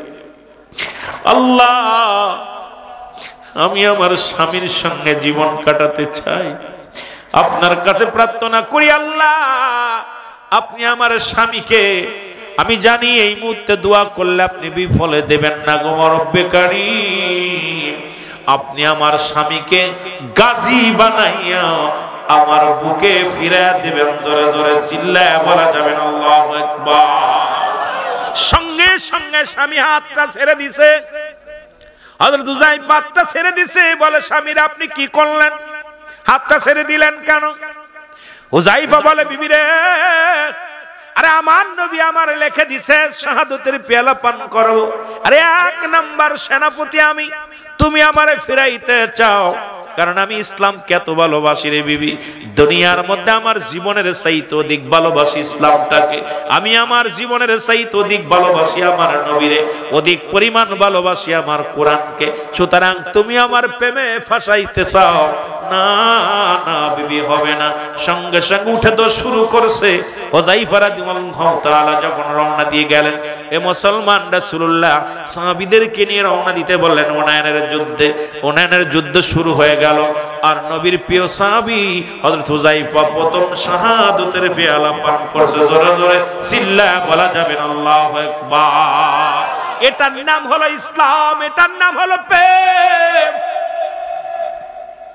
এটার নাম বলে ইসলাম। নির্ঘাত জানে যে শাহাদাতের পেয়ালা পান করব, নিশ্চিত জানে আমি মারা যাব, তারপরও পিছন দিকে টান দেন নাই, তারপরে পিছনের দিকে ফিরে তাকান নাই। নতুন বিবি তারে ফিরাইতে পারে না। আজকে আমাদের বিবি যদি ছেলে পিছন থেকে ডাক দেয় আজকে যাব না, বউ যদি আজকে যাইও না, যাব না। ওরে মুসলমান, এগুলো বন্ধ করো, ইসলামের জন্য রাস্তায় নেমে যাও, কোরআনের জন্য রাস্তায় নেমে যাও। কারণ এই কোরআনটার মধ্যে মুসলমান এই কোরআনটাকে চিরতরে বিদায় করতে চায়। ইহুদি নাসারা খ্রিস্টান যারা আছে তারা চায় কোরআনটাকে, এই কোরআনটাকে যদি শেষ করে দিতে পারি, কোরআনের বিধান যদি শেষ করে দিতে পারি, কোরআনের আইন যদি ভঙ্গ করতে পারি, কোরআনের আইন যদি বাদ করে দিতে পারি, নিজের ইচ্ছা মতো সব কিছু করতে পারবো, নিজের ইচ্ছা মতো চলতে পারবো। কোরআন কিন্তু মুসলমান, পৃথিবীর মধ্যে কোরআন এমন একটা বিধান যা রব্বুল আলামিন এই দুনিয়ার মধ্যে যত পড়বে ততই তার মর্যাদা, কত যত পড়বে ততই তার মর্যাদা। এই কোরআনের পৃথিবীর মধ্যে এই কোরআনের একটা হরফ পড়লে 10টা নেকি। পৃথিবীর মধ্যে এমন কোন কিতাব নাই যা পড়লে নেকি আছে, কিন্তু এই কোরআনের এত দাম। এই কোরআনুল কারীমের মধ্যে একটা মুসলমান একটা কাবার লাগানো থাকে, কাবারের মধ্যে সুমদি শুধু কোরআনের জন্য। আজকে মুসলমান শুনে নাও, ওই যে এত খাট দেখবেন কত সুন্দর সুন্দর রেখে আছে, এইটার টেবিলের পর যদি কোরআন থাকে, টেবিলের মধ্যে সুমা দিই, টেবিলকে সালাম করি শুধু কোরআনের খাতিরে। ওই রেহেল দেখবেন ছোট্ট এক টুকরা কাঠ আছে, এই কাঠের উপরে কোরআন রাখার কারণে রেহেলের দাম বেড়ে গেছে, কাঠ টুকরার দাম বেড়ে গেছে। এই কোরআনের এত দাম, এই কোরআন যার মধ্যে থাকবে রব্বুল আলামিন এই দুনিয়াতেও ইজ্জত দিবে, পরপারেও তারা ইজ্জত পাবে। জোরে বলেন ঠিক কিনা? আল্লাহ বলে মুমিনদের জন্য, মুত্তাকিনদের জন্য একটা নয়, দুটি নয়, 8টা জান্নাত প্রস্তুতি করা আছে। সুতরাং জান্নাতি মানুষ যারা এই দুনিয়ার মধ্যে যারা মুমিন হয়ে যায়, যারা মুত্তাকিন হয়ে যায়, যারা আল্লাহমুখী হয়ে যায়, রাসূল প্রেমিক হয়ে যায়, চিন্তার কোনো কারণ নাই, ভয়ের কোনো কারণ নাই। রব্বে কারীম একটা নয়, দুটি নয়, শুভ সংবাদ দিলেন 8টা জান্নাতের শুভ সংবাদ দিয়েছে। কয়টা জান্নাতের? জোরে বলেন কয়টা? কাদের জন্য? মুমিনদের জন্য। এখন মুমিন হওয়া লাগবে, ইমানদার হওয়া লাগবে। ইমানের মাপকাঠি বর্তমান পরীক্ষা শুরু হয়েছে। বর্তমান মুসিবতের জামানা, বিপদের জামানা, গজবের জামানা। ও দুনিয়ার যুবকেরা শুনে নাও, আর যুবক বয়সে যদি একবার আল্লাহ বলে ডাকতে পারো আমার রব্বে কারীম, রব্বে কারীম সবচেয়ে বেশি খুশি হয়ে যাবে। আমি আপনাদের অনুরোধ করে যাব, এই দুনিয়ার মধ্যে বেশি বেশি রব্বে কারীমকে ডাকবেন, বেশি বেশি রব্বের আল্লাহ আমার আল্লাহকে ডাকবেন। কারণ বেশি দিন আপনি কখন যেন দুনিয়া থেকে বিদায় হয়ে যান, যে কোনো মুহূর্তে চলে যেতে পারেন। এ আমার যুবক বন্ধুরা, পৃথিবীর মধ্যে আসার একটা সিরিয়াল আছে, যার কোনো সিরিয়াল নাই। দেখা যায় বাবার কাঁধে সন্তানের লাশ, সন্তানের কাঁধে বাবার লাশ, বাবার কাঁধে সন্তানের লাশ, দাদার কাঁধে নাতির লাশ, নাতির কাঁধে দাদার লাশ। ওই লাশ বাই গাড়ি কখন যেন চলে আসবে, কখন যেন আমি আপনি ধরা পড়ে যাব। 80 বছরে মৃত্যুবরণ করব, 40 বছরে মৃত্যুবরণ করব, এমন কোন গ্যারান্টি দিতে পারবো না। যে কোনো মুহূর্তে মালাকুল মউত চলে আসতে পারে। আমি আপনাদেরকে করজোরে একটা দাবি করে যাব, সময় ও জীবন যতটুক সময় দুনিয়ার মধ্যে হায়াতের মধ্যে থাকেন, আমার রব্বে কারীমের দরবারে চোখের পানি ছেড়ে ছেড়ে কাঁদবেন, 5 ওয়াক্ত সালাত আদায় করবেন। মুসলমান শোনো, নবী বললেন ও যুবক, ওই যে আমি যেদিকে প্রথম গিয়েছিলাম, মুসলমান শুনে নাও, রাসূলুল্লাহ সালাত সালাত নামাজ, নামাজের বিষয় বলতে যার একটু কথা আমার মনে পড়ে গেল। নবীজি বললেন তোমরা যদি কোনো ব্যক্তি 5 ওয়াক্ত সালাত, 5 ওয়াক্ত নামাজ আদায় করতে পারো, আমি নবী ওয়াদা করলাম আমি তার হাত ধরে জান্নাতে নিয়ে যাব। জোরে বলেন মারহাবা। এখন নবীর সঙ্গে জান্নাতে যেতে চান কে কে? একটু হাত তোলেন। জান্নাতে যেতে চান? রাসূলুল্লাহর সঙ্গে জান্নাতে যেতে চান? তাহলে পরে আমরা 5 ওয়াক্ত নামাজ আদায় করতে চাই কি চাই না? আরো জোরে বলেন, চাই কি চাই না? 5 ওয়াক্ত নামাজ আমরা আদায় করব। নামাজ সমস্ত খারাপ কাজ থেকে বাঁচায়। কাফের এবং মুসলমানদের জন্য পার্থক্য হলো নামাজ। পার্থক্য কি? জোরে বলেন নামাজ। আরো জোরে বলেন নামাজ। যেটা পুরুষের জন্য কোনো মাপ নাই, মহিলাদের জন্য মাপ আছে, আমার মা বোনদের জন্য মাপ আছে, কিন্তু পুরুষের জন্য কোনো মাপ নাই। আমার যুবকেরা, নামাজ নামাজ, সালাত সালাত, এই নামাজের কথা আমার নবীজি নামাজের জন্য নবীর কাছে প্রিয় ছিল। নামাজ আমি 4টা বিষয়ে কথা বলেছিলাম, ওদিকে আমি আবার একটু আগাবো।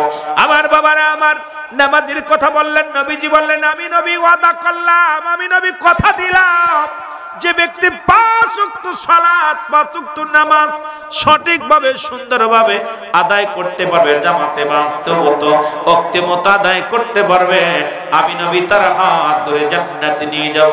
নবীর এক সাহাবী, সবচাইতে গরীব সাহাবী, নাম হলো আব্দুল্লাহ আনসারী। নাম হলো কি নাম? জোরে বলেন নাম কি? আব্দুল্লাহ আনসারী। এত বড় গরিব সাহাবী, এত বড় গরিব মানুষ আপনাদের শোলকুপার জমিনে নাই, কুষ্টিয়ার জমিনে নাই, এই অন্যত্র এলাকার মধ্যে এত গরিব সাহাবী নাই। নবীর জামানায় সবচাইতে গরিব সাহাবী, নাম হলো আব্দুল্লাহ আনসারী। নাম কি? জোরে বলেন নাম কি? আব্দুল্লাহ আনসারী। আব্দুল্লাহ আনসারী বাড়ি গেলেন, বিবি ডাক দে কয় ও স্বামী, আপনি ওয়াজের ময়দানে গেছিলেন, ওই ওয়াজ বক্তা কি কি ওয়াজ করছে একটু বলেন। আজকে আপনাদের যাদের বিবি আসে নাই, যদি বিবি জিগায় স্বামীরে সিদ্দিকী সাহেব আসছিল, সাইফুল্লাহ সাহেব আসছিল, কি ওয়াজ করছে একটু বলো।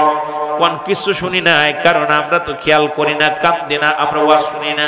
কিন্তু নবীর সাহাবীদের বিবিগণ অপেক্ষায় থাকতো যে রাসূলুল্লাহর কদমে গেছে, কোন ওয়াজটা শুনে আসে, কোন ওয়াজটাই ওয়াজগুলো আমাদের জানার দরকার।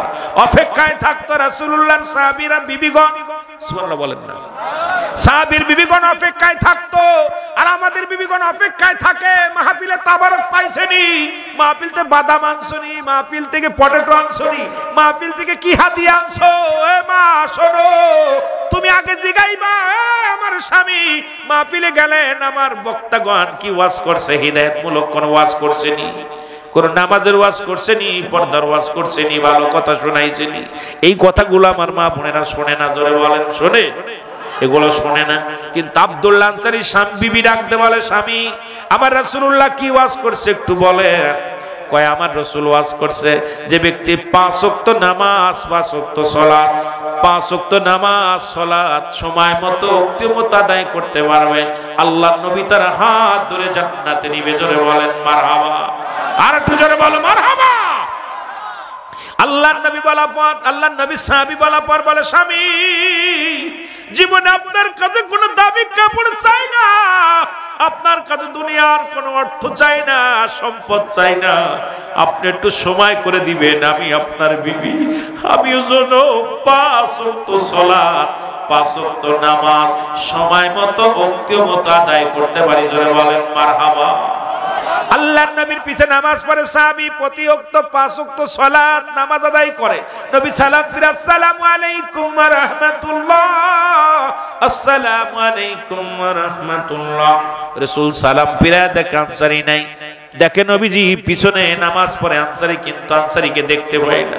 আমার নবী ডাক দিয়ে বলেন, সাহাবীরা রে, আমার আনসারী প্রতিদিন নামাজে আসে, প্রতিদিন নামাজে আসে, কিন্তু নামাজ শেষ করে আনসারী পাগলের মতো ছুটে চলে যায়। আনসারী কোনো কি হয়েছে তোমরা বলতে পারো? সাহাবীরা বলে, হুজুর নিশ্চিত দুনিয়ার কোন প্রেমে পড়েছে, নিশ্চিত কোন দুনিয়ার কোন ঝামেলায় পড়েছে। আমার নবী কয়, না আমি নিজেই খবর নিব আমার আনসারী কেন আসে।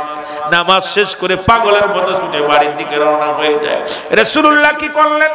সালাম ফিরে সাহাবীদেরকে নিয়ে দোয়া করে আনসারীর বাড়িতে গেলেন। সালাম দা, আসসালামু আলাইকুম ইয়া আহলাল বাইত, আসসালামু আলাইকুম ইয়া আহলাল বাইত, আসসালামু আলাইকুম ইয়া আহলাল বাইত। 3 বার সালাম দিলেন, একবার উত্তর আসলেন না। রাসূল একটু মনে কষ্ট পায়া ফিরে চলে আসতেছিলেন, পিছন থেকে সালামের উত্তর আসে, ওয়ালাইকুম আসসালাম ইয়া রাসূলুল্লাহ, ওয়ালাইকুম আসসালাম ইয়া হাবিবাল্লাহ, ওয়ালাইকুম আসসালাম ইয়া রাহমাতাল লিল আলামিন। নবীজি বলে, সাহাবী তুমি 3 বার সালামের উত্তর দিলা, আমিও 3 বার সালাম দিয়েছিলাম, কিন্তু তুমি উত্তর দিলা 3 বার, তার মানে আর বুঝতে বাকি নাই তুমি 3 বারই সালাম শুনেছিলে। বলি, ইয়া রাসূলুল্লাহ ইয়া হাবিবাল্লাহ, খোদাকে কসম করে বলি আমি 3 বারই সালাম উত্তর শুনেছি, 3 বারই সালাম আমার কানে শুনেছি। নয় বলে, উত্তর দিলে না কেন? বলে, হুজুর আমি কেন উত্তর দিতে পারবো না? যদি দয়া করে আমার বাড়িতে যাইতেন তাহলে আমি আপনাকে বলতে পারতাম আমি কেন সালামের জবাব দিই নাই।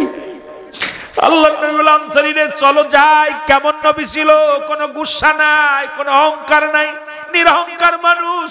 আর নবীদের নবী রাহমাতুল লিল আলামিন, যার ভিতরে কোনো বিন্দু মাত্র গুসা ছিল না, কোনো রিয়াজ ছিল না। এমনি বলে না বায়ানাত, উত্তম ব্যবহার, উত্তম আখলাক, উত্তম চরিত্র যা রাসূলুল্লাহর ভিতরে দিছে পৃথিবীর অন্য কোনো মানুষের দেন নাই। এমনি আর নবীকে বলে নাই বায়ানাত, উত্তম ব্যবহার, উত্তম আখলাক, উত্তম চরিত্র যা রাসূলুল্লাহর ভিতরে ছিল।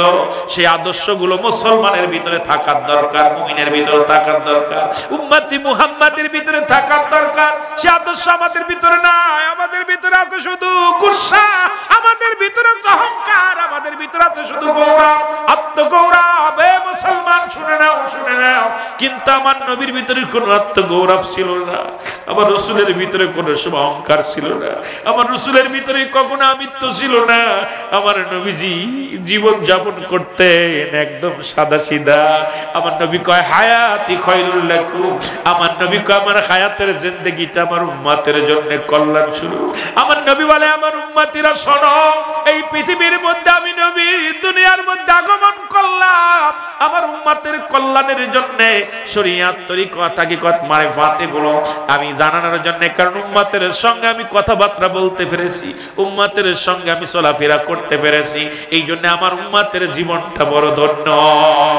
উলামা ইকরাম আমার নবী কয় ওয়াফাতি খায়রুল লাকুম, নবী কয় আমার ওয়াফাতটাও, ওয়া মামায়াতি খায়রুল লাকুম, নবী কয় আমার ওয়াফাতটাও, আমার ইন্তেকাল শরীফ এটা আমার উম্মতের জন্য কল্যাণ স্বরূপ। আমার বাবারা, আমার গভীর মনোযোগ, রাসূল বলে ওয়াফাতি খায়রুল লাকুম, আমার ওয়াফাতটাও আমার উম্মতের জন্য কল্যাণ স্বরূপ। কারণ আমার উম্মতিরা শোনো, এই পৃথিবীর মধ্যে যদি কোনো উম্মত ভালো কর্ম করে আমি নবী প্রশংসা করি। আজকে যেমন এই বোয়ালিয়ার জমিনে মুসলমান শোনো, এই কারিগর পাড়ার মধ্যে আমার ভাইরা টাকা খরচ করে জান্নাতের বাগান সাজাইল, তাফসীরুল কোরআন মাহফিল দিল। আমার নবী কয় আমি ওই সঙ্গে সঙ্গে আমি রাসূল আমার উম্মতের জন্য প্রশংসা করি রব্বে কারীমের দরবারে। আমার নবীজি বলে আমি তো করি সঙ্গে সঙ্গে প্রার্থনা করি, আল্লাহ অমুক গ্রামে অমুক জায়গা তোমার পাগলেরা তোমার প্রশংসা করে, সঙ্গে সঙ্গে আমি প্রশংসা করি আল্লাহর দরবারে। আবার যদি কোন উম্মত গুনাহের কাজ করে, আমার বাবারা সেই নবীর শান, এই নবীর মান, এই নবীর প্রশংসা করলেই প্রাণটা জুড়িয়ে যায়। নবী বলে আবার যদি কোন উম্মত গুনাহের কাজ করে, সঙ্গে সঙ্গে আমি নবী আল্লাহর দরবারে ইস্তেগফার করি, ক্ষমা চাই, আল্লাহ অমুক গ্রামে অমুক ব্যক্তি গুনাহ করেছে তুমি তারে মাফ করে দাও।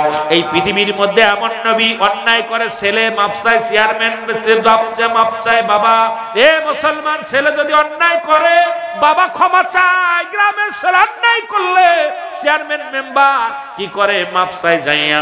এমন নবীর উম্মত হইলাম, অন্যায় করি আমি, ভুল করি আমি, ক্ষমা চাই আমার নবী। জোরে বলেন মারহাবা।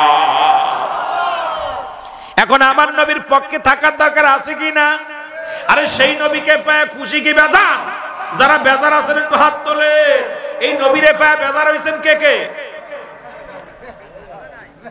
নবী কয় ওয়াফাতি খায়রুল লাকুম ওয়া মামায়াতি খায়রুল লাকুম।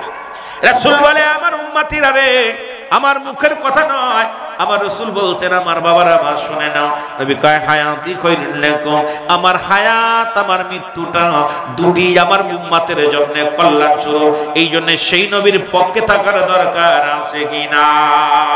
আর একটু জোরে বলেন আছে কিনা? এই নবীর পক্ষে থাকতে চাই কি চাই না? আরো জোরে বলেন চাই কি চাই না?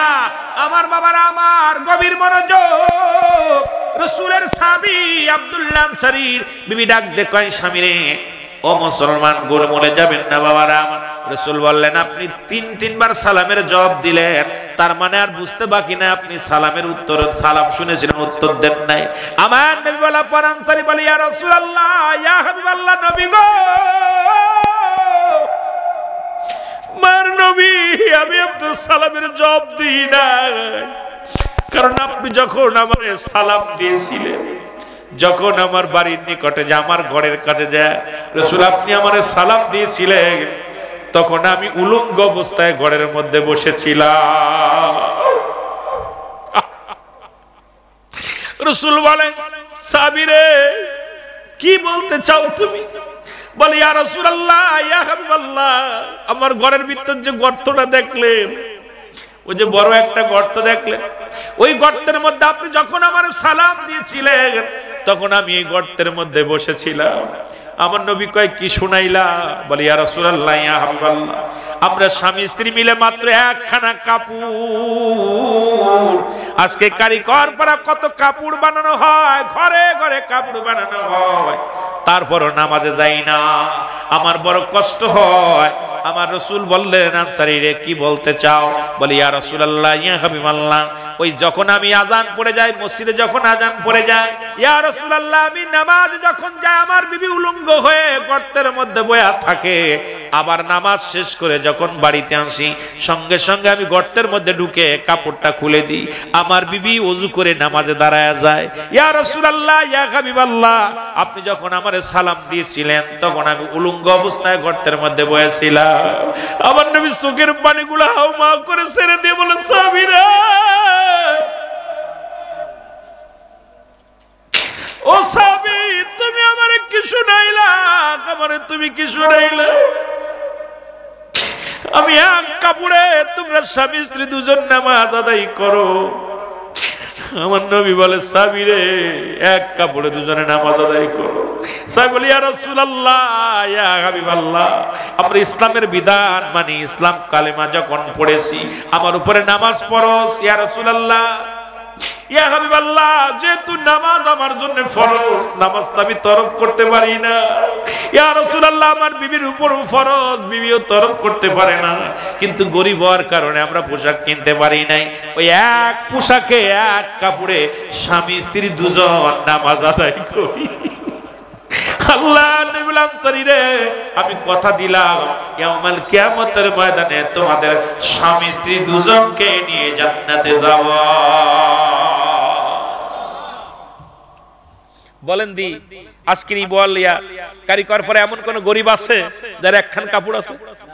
যারা বলেন আছে, যে ভিক্ষা করে খায় তার 4-5 টুকরা কাপড়, যে ভিক্ষা করে খায়, মানুষের দ্বারে দ্বারে চেয়ে বেড়ায়। তাহলে আমার আল্লাহ যদি নামাজের ফয়সালা ধরে, কিছুর হিসাব দরকার নেই, খালি নামাজের যেতে নামাজটা পড়লি না কেন, আদায় করলি না কেন, এটা যদি রব্বে কারিম ধরে, বাঁচার মতো কোনো পথ নাই। কি ওয়াজ করো ভাই? নামাজের ওয়াজ তো করার দরকার ছিল অমুসলিমদের কাছে, নামাজের ওয়াজ মুসলমানদের ভিতর করা লাগতেছে। কারণ যদিও আসর পড়ি, মাগরিব পড়ি না, মাগরিব পড়ি, ঈশা পড়ি না, কেউ আছে দেখা যায় আসর আর ফজরের রক্তে বেশি পড়ে, আর বাকি নামাজ ধারে দেয় না। আবার আসরে বাজারে গেলে পড়া লাগে, আর এই ফজরে দেখা যায় বউ ঠেলা ঠেলি করে উঠায় দেয়। অনেকে বাড়িতে চিন্তা করে না গেলে খারাপ ভাববে, এই জন্য যায়। বাকি নামাজগুলোর দিকে আমাদের একেবারে খেয়াল নাই। জোরে বলেন ঠিক কিনা? আমি আশ্চর্য হয়ে গেলাম। নামাজের কিন্তু ভালোবাসার দরকার। রাসূল দেখেন না, শেষ জামানায় রাসূল নামাজের জন্য কত কষ্ট করছে। নামাজ, রাসূলুল্লাহ অসুস্থ হয়ে গেলেন, অসুস্থ হয়ে গেছে, বিছনায় পড়ে গেছে, নবীজি বিছনায় অসুস্থ। রাসূলুল্লাহ বললেন, বিবি আম্মা জান আয়েশা সিদ্দিকাকে বললেন, আয়েশা রে, তুমি তোমার বাবাকে, আমার প্রিয় সাহাবী হযরত আবু বকর সিদ্দিক রাদিয়াল্লাহু তাআলা আনহুকে বলবা সেজন্য নামাজের ইমামতি করেন। সুবহানাল্লাহ বলেন না? আর একটু জোরে বলেন না? হযরত আবু বকর সিদ্দিক রাদিয়াল্লাহু তাআলা ছিলেন আমার নবীর সাথে 6 মাসের বড়। কয় মাসের? 6 মাসের বয়সে বড় ছিল। কয় মাসের? 6 মাসের বড় ছিল। আপনারা ছেড়ে দিব ওয়াজ? ওয়াজ কি ছেড়ে দিব? কষ্ট হচ্ছে? গো মাস্টার যেমন আওয়াজ জোর নাই, কিছু কিছু মানুষ যাবে, কারণ আপনার আগুন, পানি, মাটি, বাতাস। দেখবেন মসজিদে যে ইমাম সাহেব, আমাদের ইমাম সাহেব সালাম ফিরানোর আগে মুসল্লিরা ভাগে যায়। এই যে গত পরশুদিনকে এক জুম্মার নামাজ গেছে না, আজকে তো সোমবার গেল, আপনার জুম্মার নামাজ দেখেন ইমাম সাহেব সালাম ফিরাতে পারে না, দুয়াটার জন্য বহে না। যারা বলেন ঠিক কিনা? বাতাসের পরিমাণ, বাতাসের ভাগটা যাদের নসিবে বেশি, ওরা জীবনে এক জায়গায় থাকতে পারবে না, কারণ ওদের কাজ হলো দৌড়ানো। আগুনের ভাগ যাদের দেহে বেশি, এদের রাগ বেশি। যাদের বাতাসের কাজ দৌড়ানো বেশি, দেখবেন বাজারে যাবে দৌড়ো, এখানে দৌড়বি, ওখানে দৌড়ো, দড়ির পরই আছে, ও এক জায়গায় বসতে পারে না। আর পানির ভাগ যাদের বেশি ভাগে ঢুকছে, আগুন, পানি, মাটি, বাতাস, 4টা রং মিশ্রিত করছে, আগুন, পানি, মাটি, বাতাস। এই সৃষ্টির রহস্য নিয়ে আলোচনা করার দরকার ছিল, যে ভাব দেখি বর্তমান অবস্থা। আমার বাবারা, যাদের নসিবে পানির ভাগটা বেশি, ওরা নিচে কাজ করে বেশি, ওই ভালো কাজ করে কিন্তু গড়ে গড়ে ধীরে ধীরে করে। আর যাদের দেহের ভিতরে মাটির ভাগটা বেশি, পৃথিবীর সবচেয়ে খাঁটি, দেখবেন বলে যে ওই মেয়েটা কারে মাটির মতো মানুষ, ওই ছেলেটা কারে মাটির মতো ছেলে। যেটা বলে ঠিক কিনা? এই উত্তম। এই জন্য যারা দেখবেন এই মান, দেখবেন মসজিদে যে এরা পাশে বাইর হয়, চলাচলতে এদের সবসময়ের জন্য আল্লাহর প্রতি ভয় থাকে। আর এই যে মাঠ, বাতাসের পরিমাণ বর্তমান যুগের মানুষের ভিতরে বেশি মনে হয়, এরা এক জায়গায় বসতেই পারে না। যেটা বলেন ঠিক কিনা? বসে এক জায়গায় টিভির মঞ্চে আর মোবাইল নিয়ে। যেটা বলেন ঠিক কিনা?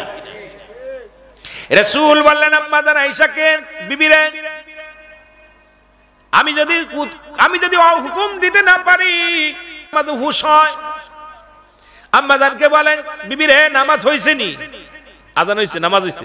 দেখেন না, অসুস্থ নবীজি, একদম অসুস্থ, তারপরে সময় কোনো কথা শুনতে খালি বল নামাজ হইছে। সুবহানাল্লাহ বলেন না? আজান হইছে, আজান। আরে কেমন নবীজি নামাজের প্রতি কত ভালোবাসা ছিল। নামাজের আজান হইছে নি? আম্মা জান আয়েশা সিদ্দিকা বলেন না। এরপরে আজান হলো, নামাজের ইমামতি করলো হযরত আবু বকর সিদ্দিক রাদিয়াল্লাহু তাআলা ইমামতি করলেন। নবীজি ইমামতি করার পর আম্মা জান আয়েশা সিদ্দিকা মুসলমান ইমামতি দাঁড়াইলেন। আমার বাবারা, আমার রাসূল বলেন, আয়েশা রে, নামাজে এর আজান হইছে নি? বলে, ইয়া রাসূলুল্লাহ, নামাজ চলতেছে জামাতে। সুবহানাল্লাহ বলেন না? নামাজ চলতেছে জামাতে। রাসূল বলেন, আয়েশা রে, আমার মাথাটা উঁচু করে ধরো। আম্মা জান আয়েশা সিদ্দিকা রাসূলুল্লাহর মাথাটা উঁচু করে ধরলেন। কয়, আয়েশা রে, ওই মসজিদের পাশে যে জানালাটা, ওই জানলার কাপড়টা একটু সরায়া দাও। একটু কাপড়টা সরায়া দিলেন। রাসূল প্রাণ ভরে দেখলেন, আর চোখ দিয়া দর দর করে পানি ছেড়ে দিছে। জোরে বলেন মারহাবা। আর একটু জোরে বলেন। দরদর করে পানি ছেড়ে দিলেন। আম্মাজান চিন্তা করে একেতে আমার স্বামী কষ্ট পাইলো, ইমাম পরিবর্তন হলো, জীবিত থাকতে আমার নবীজি, তার মানে আমার বুঝতে বাকি নাই আমার নবী আর দুনিয়ায় বেশি দিন থাকবে না। আমার নবীজি ওই তায়েফের ময়দান সবচেয়ে পৃথিবীর কষ্টদায়ক জায়গা, যেখানে আমার রাসূল রক্ত ঝরাইছে, ওদিন আমার রাসূল কেঁদেছিল রে। ওদিন আমার নবীজির সবচেয়ে পৃথিবীর মধ্যে কষ্টের দিনগুলো ছিল তায়েফের ময়দান। মুসলমান গভীর মনোযোগ, 10 হিজরি। ওদিন আমার রাসূল দাদা চাচা আবু তালেবকে হারাইলেন, বিবি খাদিজারে হারাইলেন, নবী বড় একাকার হয়ে গেলেন। মুসলমান বনু সাকিব গোত্রের মানুষদেরকে দাওয়াত দেওয়ার জন্য যখন ইসলামের জন্য দাওয়াত দিতে গেলেন, নবীর গায়ে পাথরগুলো ছুঁড়ে ছুঁড়ে মেরেছিল। রাসূলুল্লাহ দিন কেঁদে কেঁদে চোখের পানিগুলো ভেসে এই জমিনের ভিতরে ছেড়ে দিয়েছিল। কাফেররা বড় বড় পাথর ছুঁড়ে ছুঁড়ে মেরেছিল। আমার নবীজি কেঁদেছিল আর বলল, আমি তো এসেছি ইসলামের দাওয়াত দেওয়ার জন্য। তিনজন বড় নেতা বলল, এ মুহাম্মদ, তুমি যদি নবী বলে দাবি করো কাবার গেলাফ ছিঁড়ে ফেলবো। দ্বিতীয় নেতা বলে, মুহাম্মদ, তুমি যদি নবী বলো তোমার মতো মিথ্যাবাদী কাজ্জাব আর পৃথিবীর মধ্যে আর কেউ নয়। তৃতীয় জন বলে, তুমি যদি নবী বলে দাবি করো, আমি বললাম কাবা শরীফ ধ্বংস করে দিব, চিরতরে ধ্বংস করে দিব।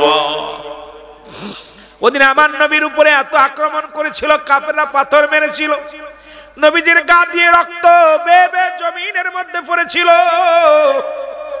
ওদিন রাসূল বলে, আমার জীবনের সবচাইতে বড় কষ্ট হলো খাদিজাকে হারানো বছর, চাচা আবু তালিবকে হারানো বছর। ইসলামের জন্য দাওয়াতে গেলাম, ওই দাওয়াতে হিজরতের 10ম বছরটা আমার জন্য বড় কষ্টকর। এই বছরটা আমার জন্য বড় কষ্টের, শোকের মাস, শোকের বছর, কষ্টের বছর পরে আমার জন্য হয়েছিল। কারণ নবী তখন এত কষ্ট পান নাই। এ মুসলমান শুনে নাও, যে কথা বলতেছিলাম, আম্মা জান আয়েশা বলে, ইয়া রাসূলুল্লাহ, ইয়া হাবিবাল্লাহ, আপনি কেন চোখ দিয়ে দর দর করে পানি ছেড়ে দিলেন, আপনি কেন কাঁদেন? আমার রাসূল বলে, আয়েশা রে, এটা আমার দুঃখের কান্না নয়, এটা আমার আনন্দের কান্না। কারণ এটা আমার আনন্দের কান্না। সারা জীবন নামাজের জন্য আমি এত তালিম দিলাম, নামাজের জন্য কষ্ট করলাম, নামাজের জন্য কত না মার খাইলাম, নামাজের দাওয়াত দেওয়ার জন্য কত না গালি শুনলাম। আজকে আমি প্রাণ ভরে দেখে গেলাম আমার উম্মতিরা আযানের পরে জামাতে নামাজ আদায় করে। জোরে বলেন না মারহাবা। তাহলে জামাতে নামাজ পড়লে আল্লাহ খুশি, রাসূলও খুশি, ঠিক কি না? আর যারা বলেন আল্লাহ খুশি, রাসূলও খুশি। আজকে সেই নামাজের কথা কি বলবো আমি আপনাদেরকে করজোরে দাবি করে যাব। নামাজের দিকে যত্নবান হওয়া লাগবে কি লাগবে না? আর যেন লাগবে কি লাগবে না? এই নামাজ যখন ভালো লাগবে তখন আপনাদের মজা লাগবে। মুসলমান মজা লাগবে কেমন? লা কখন ইল্লা ব্যতীত, হুজুর মানে হাজির নাজির, কল মানে আত্মা, সালাত মানে নামাজ।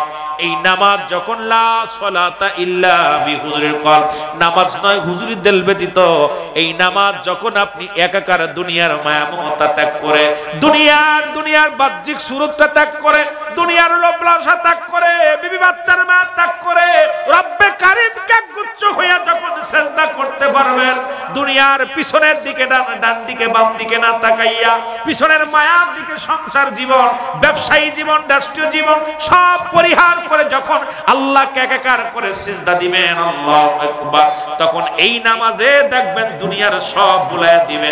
এই নামাজই হবে জান্নাতি, এই নামাজই হবে দুনিয়ার মধ্যে বড় মুসলমান, আল্লাহর মেহমান। এই নামাজিরা হবে দুনিয়ার মধ্যে সর্বোত্তম ব্যক্তি। জোরে জোরে চিল্লায় বলেন মারহাবা। আর একটু জোরে বলেন মারহাবা। আজকে কোথায় যাবেন মুসলমান? সব জায়গায় ভেজাল, ঠিক কিনা? গুনাহ মাফের জায়গা পালেন, এখানেও ভেজাল আসেনি? এখানেও ভেজাল। কোরআনুল কারীমের মাহফিল, তাফসীরুল কোরআন মাহফিল, এই কোরআনের মধ্যে মুসলমান আল্লাহ বলেন, যালিকাল কিতাবু লা রাইবা ফীহি। জোরে জোরে বলেন আল্লাহু আকবার। আল্লাহ বলে কোনো সন্দেহ নাই। আসেনি? কথা কয় না, আসেনি? কোন সন্দেহ আছে কোরআনের মধ্যে? জবরের ভুল আছে, জেরের ভুল আছে, নোক্তার ভুল আছে, এই কোরআনটার মধ্যেও ভুল ধরেছে। এখন কোরআনটা মানবে কারা? কোরআনের যারা ভুল ধরলো। এখন বাংলাদেশে কিছু সংখ্যা কালেম বাইর হয়েছে, তারা বলতেছে কোরআনের মধ্যেও ভুল আছে। আল্লাহ বলেন এটা ভুল ধরবে না কারা? মুসলমান। সব কিতাবের মধ্যে ভুল থাকতে পারে, কিন্তু কোরআনুল কারীম এটা রব্বুল আলামিন পাঠিয়েছে। যারা বলেন কার কিতাব? আর যারা বলেন কার কিতাব? আল্লাহ বলেন এটা কাদের জন্য মানবে? যারা হাদাল্লিল মুত্তাকিন, একমাত্র হেদায়েত প্রাপ্ত বান্দাদের জন্য আল কোরআন। এই বিধান হলো আল্লাহ রাব্বুল আলামিন পাঠাইছে একমাত্র হেদায়েত প্রাপ্ত বান্দাদের জন্য। আজকে অসংখ্য মানুষ কোরআন বোঝে কিন্তু মানতে রাজি নয়। জোরে বলেন ঠিক কিনা? জোরে জোরে চিল্লায় বলেন ঠিক কিনা? আমার ভাইরা, আমার বন্ধুরা, আমার এই কোরআনের মধ্যে মুসলমান শুনে নাও, যে কথা বলতেছিলাম, এই কোরআনটার মধ্যে ছোট্ট একটা সূরা আমি দেখলাম কয়েকটা দিন শুরু হয়ে গেছে। কোরআনের মধ্যে ছোট্ট একটা সূরা আমি পড়লাম, যে সূরা ইখলাস। কারণ বাংলাদেশের মানুষ সরল প্রাণ মানুষ, আমি এই জন্যে ছোট্ট একটা সূরা দিয়ে আলোচনা শুরু করেছি। আমার আল্লাহ বলেন, এটা আমার সাথে পড়েন, বিসমিল্লাহির রাহমানির রাহিম। কুল হুয়াল্লাহু আহাদ, আল্লাহুস সামাদ, লাম ইয়ালিদ ওয়া লাম ইউলাদ ওয়া লাম ইয়াকুল লাহু কুফুয়ান আহাদ। আমি যে জন্য বললাম আয়াতটা আমি ছোট্ট একটা সূরা দিয়ে শুরু করেছিলাম মুসলমান। আজকে বলতেছে কোরআনের মধ্যে সর্বোচ্চ ইহুদি নাসারা খ্রিস্টানদের সঙ্গে হাত মিলাইয়া বর্তমান মূর্তি পূজারীরা, বর্তমান চন্দ্র পূজারীরা, বর্তমান মুসলমান মানুষ পূজারীরা শুরু করেছে। তারা বলে কোরআনের মধ্যে ছোট্ট একটা সূরা, সূরা ইখলাস, সেটা হলো ভুল। কারণ আল্লাহ বলে, হাবিব আপনি জানায়া দেন আমি আল্লাহ এক। আল্লাহ কয়জন? এখন যাদের আল্লাহ দুইজন আছে, যাদের আল্লাহ তিনজন আছে, যাদের আল্লাহ অধিক প্রভুর খেদমত করে যারা, অধিক খোদা বানাইলো যারা, তাদের ধারণা যদি ওরা আল্লাহকে এক মানে দুনিয়ার মধ্যে অন্যায় করতে পারবে না, নামাজ ছাড়তে পারবে না, ইসলামের বিধান লঙ্ঘন করতে পারবে না, দুনিয়ার মধ্যে নিজের মন গড়া মতো চলতে পারবে না। এখন এই জন্য ওদের সঙ্গে হাত মিলায়া বলতেছে কোরআনুল কারীমের মধ্যে এই সূরাটা হলো জাল। এই কোরআন, এই সূরাটা মুসলমান এই কোরআনের মধ্যে এটা জাল সূরা বলে, এটা চালিয়ে দিছে। আল্লাহ বলে, হাবিব আপনি জানিয়ে দেন আমি আল্লাহ এক। এই পৃথিবীর মধ্যে কাউরে জন্ম দিই নাই, কারো থেকে জন্ম নিই নাই। আসমান জমিনের মধ্যে আমার সমতুল্য, আমার সমকক্ষ আর কেউ নাই। তাম পৃথিবী আমার মুকাফিক্কি, আমি কারোর মুকাফিক্কি নয়। কারণ এই পৃথিবীর একমাত্র স্রষ্টা, আপনার আমার হায়াত মউতের রিজিক দৌলাতের সব কিছুর মালিক হলো আমার আল্লাহ। জোরে বলেন ঠিক কিনা? আর একটু জোরে জোরে চিল্লায়া বলা যাবে না আল্লাহু আকবার। মহব্বতের সঙ্গে দুরূদ শরীফ পড়েন, আল্লাহুম্মা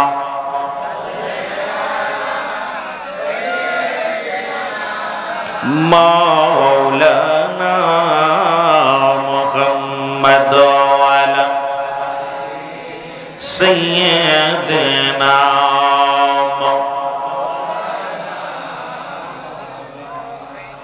আরো জোরে বলেন, আল্লাহুম্মা সাল্লি আলা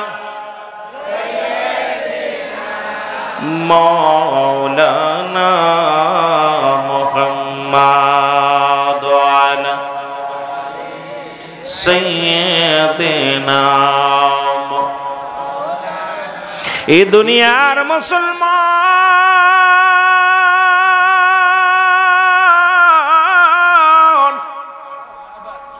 যে কথাগুলো বলি দিলের কান্ডা লাগা শোনো গো।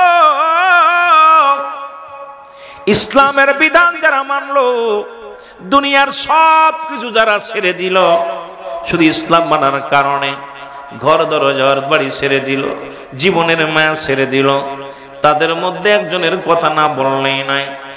ও মুসলমান, রাসূলুল্লাহ ঘোষণা করে দিলেন, আমার নবীজি ডাক দিয়ে বললেন কথাটা বোঝানোর জন্য, নবীকে কেমন ভালোবাসতো, ইসলামকে কেমন ভালোবাসতো, ইসলামের বিধানকে কেমনে ভালোবাসতো। মুসলমান শুনে নাও, আমার রাসূলের জামানায় রাসূল আলোচনা করতেছিলেন এই জিনা ব্যভিচারের আলোচনা গুলো হচ্ছে, কোনটা হারাম কোনটা হালাল বিষয় নিয়ে আমার নবী যে আলোচনা করতেছেন। এমন মুসলমান, ওই যে বললাম বেগানা নারীর চেহারা দেখা হারাম, বেগানা পুরুষের চেহারা দেখা হারাম। নবীর একজন যুবক সাহাবী ছিল।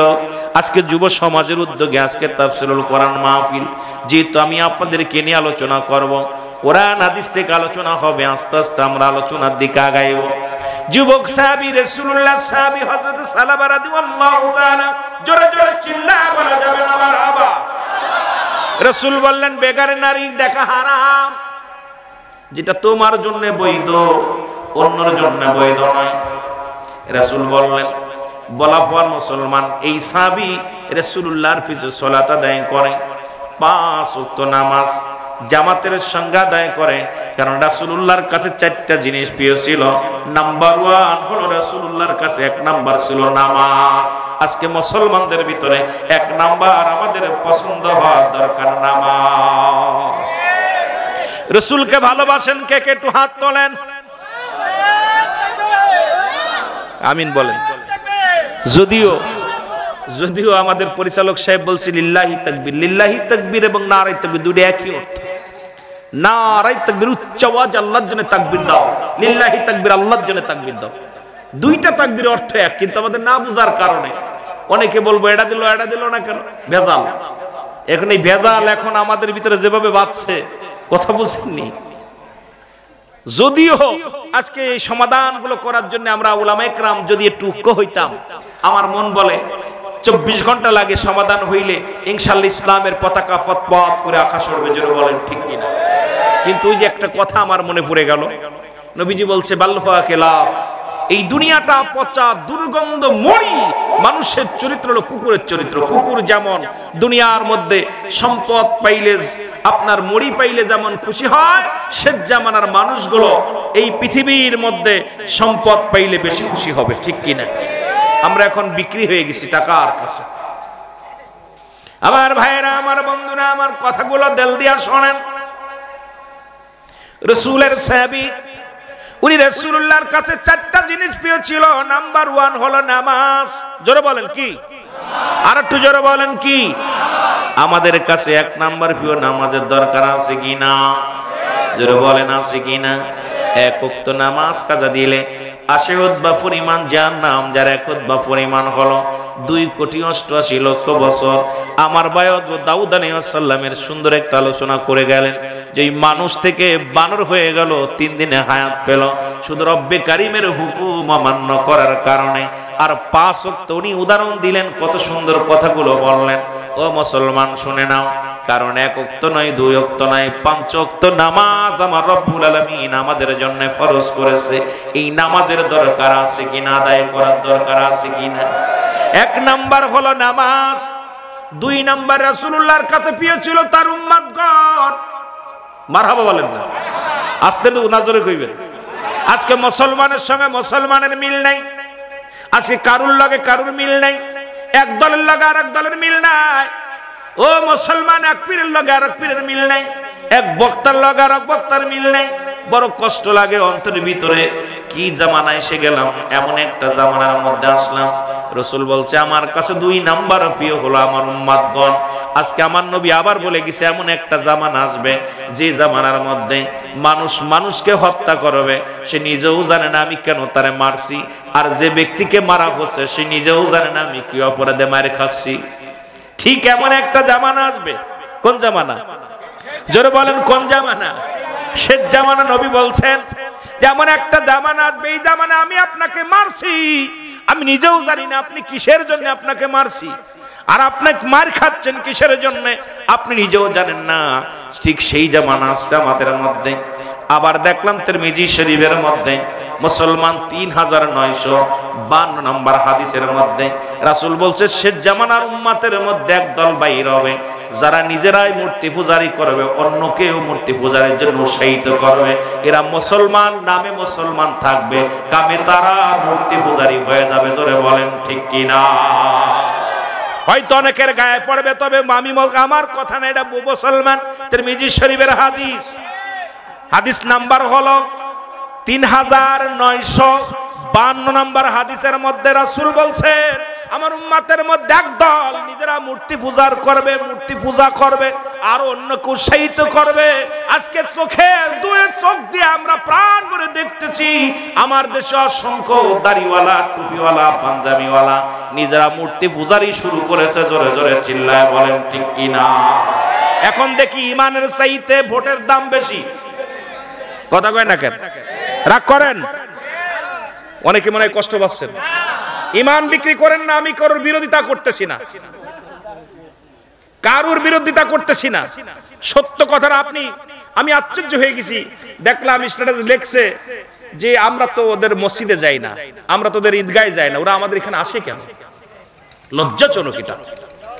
যারা বলেন ঠিক কি না? আমার ভাইয়েরা, আমার বন্ধুরা, আমার রাসূলুল্লাহর কাছে 2 নাম্বার প্রিয় ছিল তার উম্মত। তাহলে আজ থেকে আমিও আপনাকে এত ভালোবাসবো, কোনদিন আপনাকে আমি বিনা কারণে মামলা দিব না, বিনা কারণে আপনার বিরোধিতা করব না, আপনার সঙ্গে আমার দোষ আমরা কি করব, শত্রুতায় করব না। কারণ আপনাকে আমি আমার জীবনের চাইতে বেশি ভালোবাসা লাগবে, যেহেতু আপনিও মুমিন আমিও মুমিন, আপনিও মুসলমান আমিও মুসলমান। আজকে মুসলমানে শুরু করছি কামড়া কামড়ি। জোরে বলেন ঠিক কিনা? শুরু হয়ে গেছে। আহা, নবীজির কাছে 2 নাম্বার পেয়েছিল তার উম্মতগণ, 3 নাম্বার রাসূলুল্লাহর কাছে প্রিয় ছিল, 4 নাম্বার তার বিবিগণ। কি ছিল? জোরে বলেন 3 নাম্বার কি? একটু জোরে বলেন না। 3 নাম্বার প্রিয় ছিল তার বিবিগণ। আজকে আমাদের কাছে তার নিজের বউ ভালো লাগে না, অন্যটা ভালো লাগে, এটা বড় দুঃখজনক ব্যাপার। সবচেয়ে বড় কষ্ট লাগে আজকে মুসলমান দেখা যায় আজকে অন্য ভাইয়ের সম্পদ আমরা নিয়ে যাচ্ছি, বেগে নিয়ে যাচ্ছি।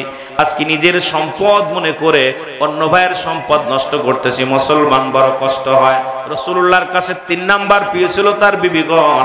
আমাদের কাছে আমি আপনাদের কাছে অনুরোধ করে যাব, আপনার বউটা কালো হোক, আপনার বউটা বেড়ে হোক, আপনার বউটা যেরকম হোক না কেন, আপনি আপনার বিবিকে ভালোবাসেন, অন্য বিবিকে নয়। জোরে বলেন ঠিক কিনা?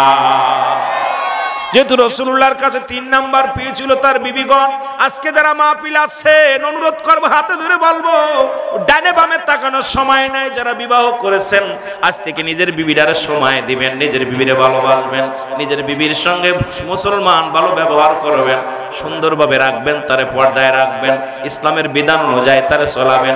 বাজার ঘাটে নিবেন না, বেপর্দায় চলাফেরা করাবেন না, ইসলামের নিয়ম কানুন মেনে চলাইবেন। দুনিয়ার মধ্যে শান্তি আর শান্তি চলে আসবে। জোরে বলেন ঠিক কিনা? কষ্ট পাচ্ছেন নি? আমার মা চাচিরাও আইছে, অনেক আইছে। এই জন্য ইসলাম মুসলমান রাসূলুল্লাহর কাছে 4 নাম্বার পেয়েছিল সুগন্ধি জিনিস। কি জিনিস? নবী সুগন্ধি জিনিস ভালোবাসতেন। আমি আপনাদের হাতে ধরে বলে যাই, আজ থেকে প্রতিজ্ঞা করব, যারা গাজায় টান দিব না, বিড়িতে টান দিব না, মদে টান দিব না। আমার যুবক ভাইয়েরা যারা আছেন, আমি করজোরে দাবি করে যাব আপনাদের কাছে, আজ থেকে প্রতিজ্ঞা করব ইয়াবা খাবো না। আজ থেকে প্রতিজ্ঞা করব মদ পান করব না, জুয়া খেলবো না, দুনিয়ার যত অন্যায় কাজ আছে সব ছেড়ে দিব, আর সিগারেটে টান দিব না, বিড়িতে টান দিব না। আজ থেকে প্রতিজ্ঞা করব, আজ থেকে সুন্দর হালাল জিনিস সেইটা আমরা ব্যবহার করব, হারামকে পরিত্যাগ করব। রাজি আছেননি? জোরে বলেন রাজি আছেননি? তাহলে যুব সমাজের আজকে এই টাকা খরচ করা সার্থক হবে, সার্থক হবে। রাসূলুল্লাহ আজকে রাসূলের মহব্বতে, ইসলামের মহব্বতে, কোরআনের মহব্বতে যে মাহফিলটা দিছে, যুবকদেরও সার্থক হবে, আপনারাও এখানে যারা আসেন সার্থক হবে। যেটা বলেন ঠিক কিনা?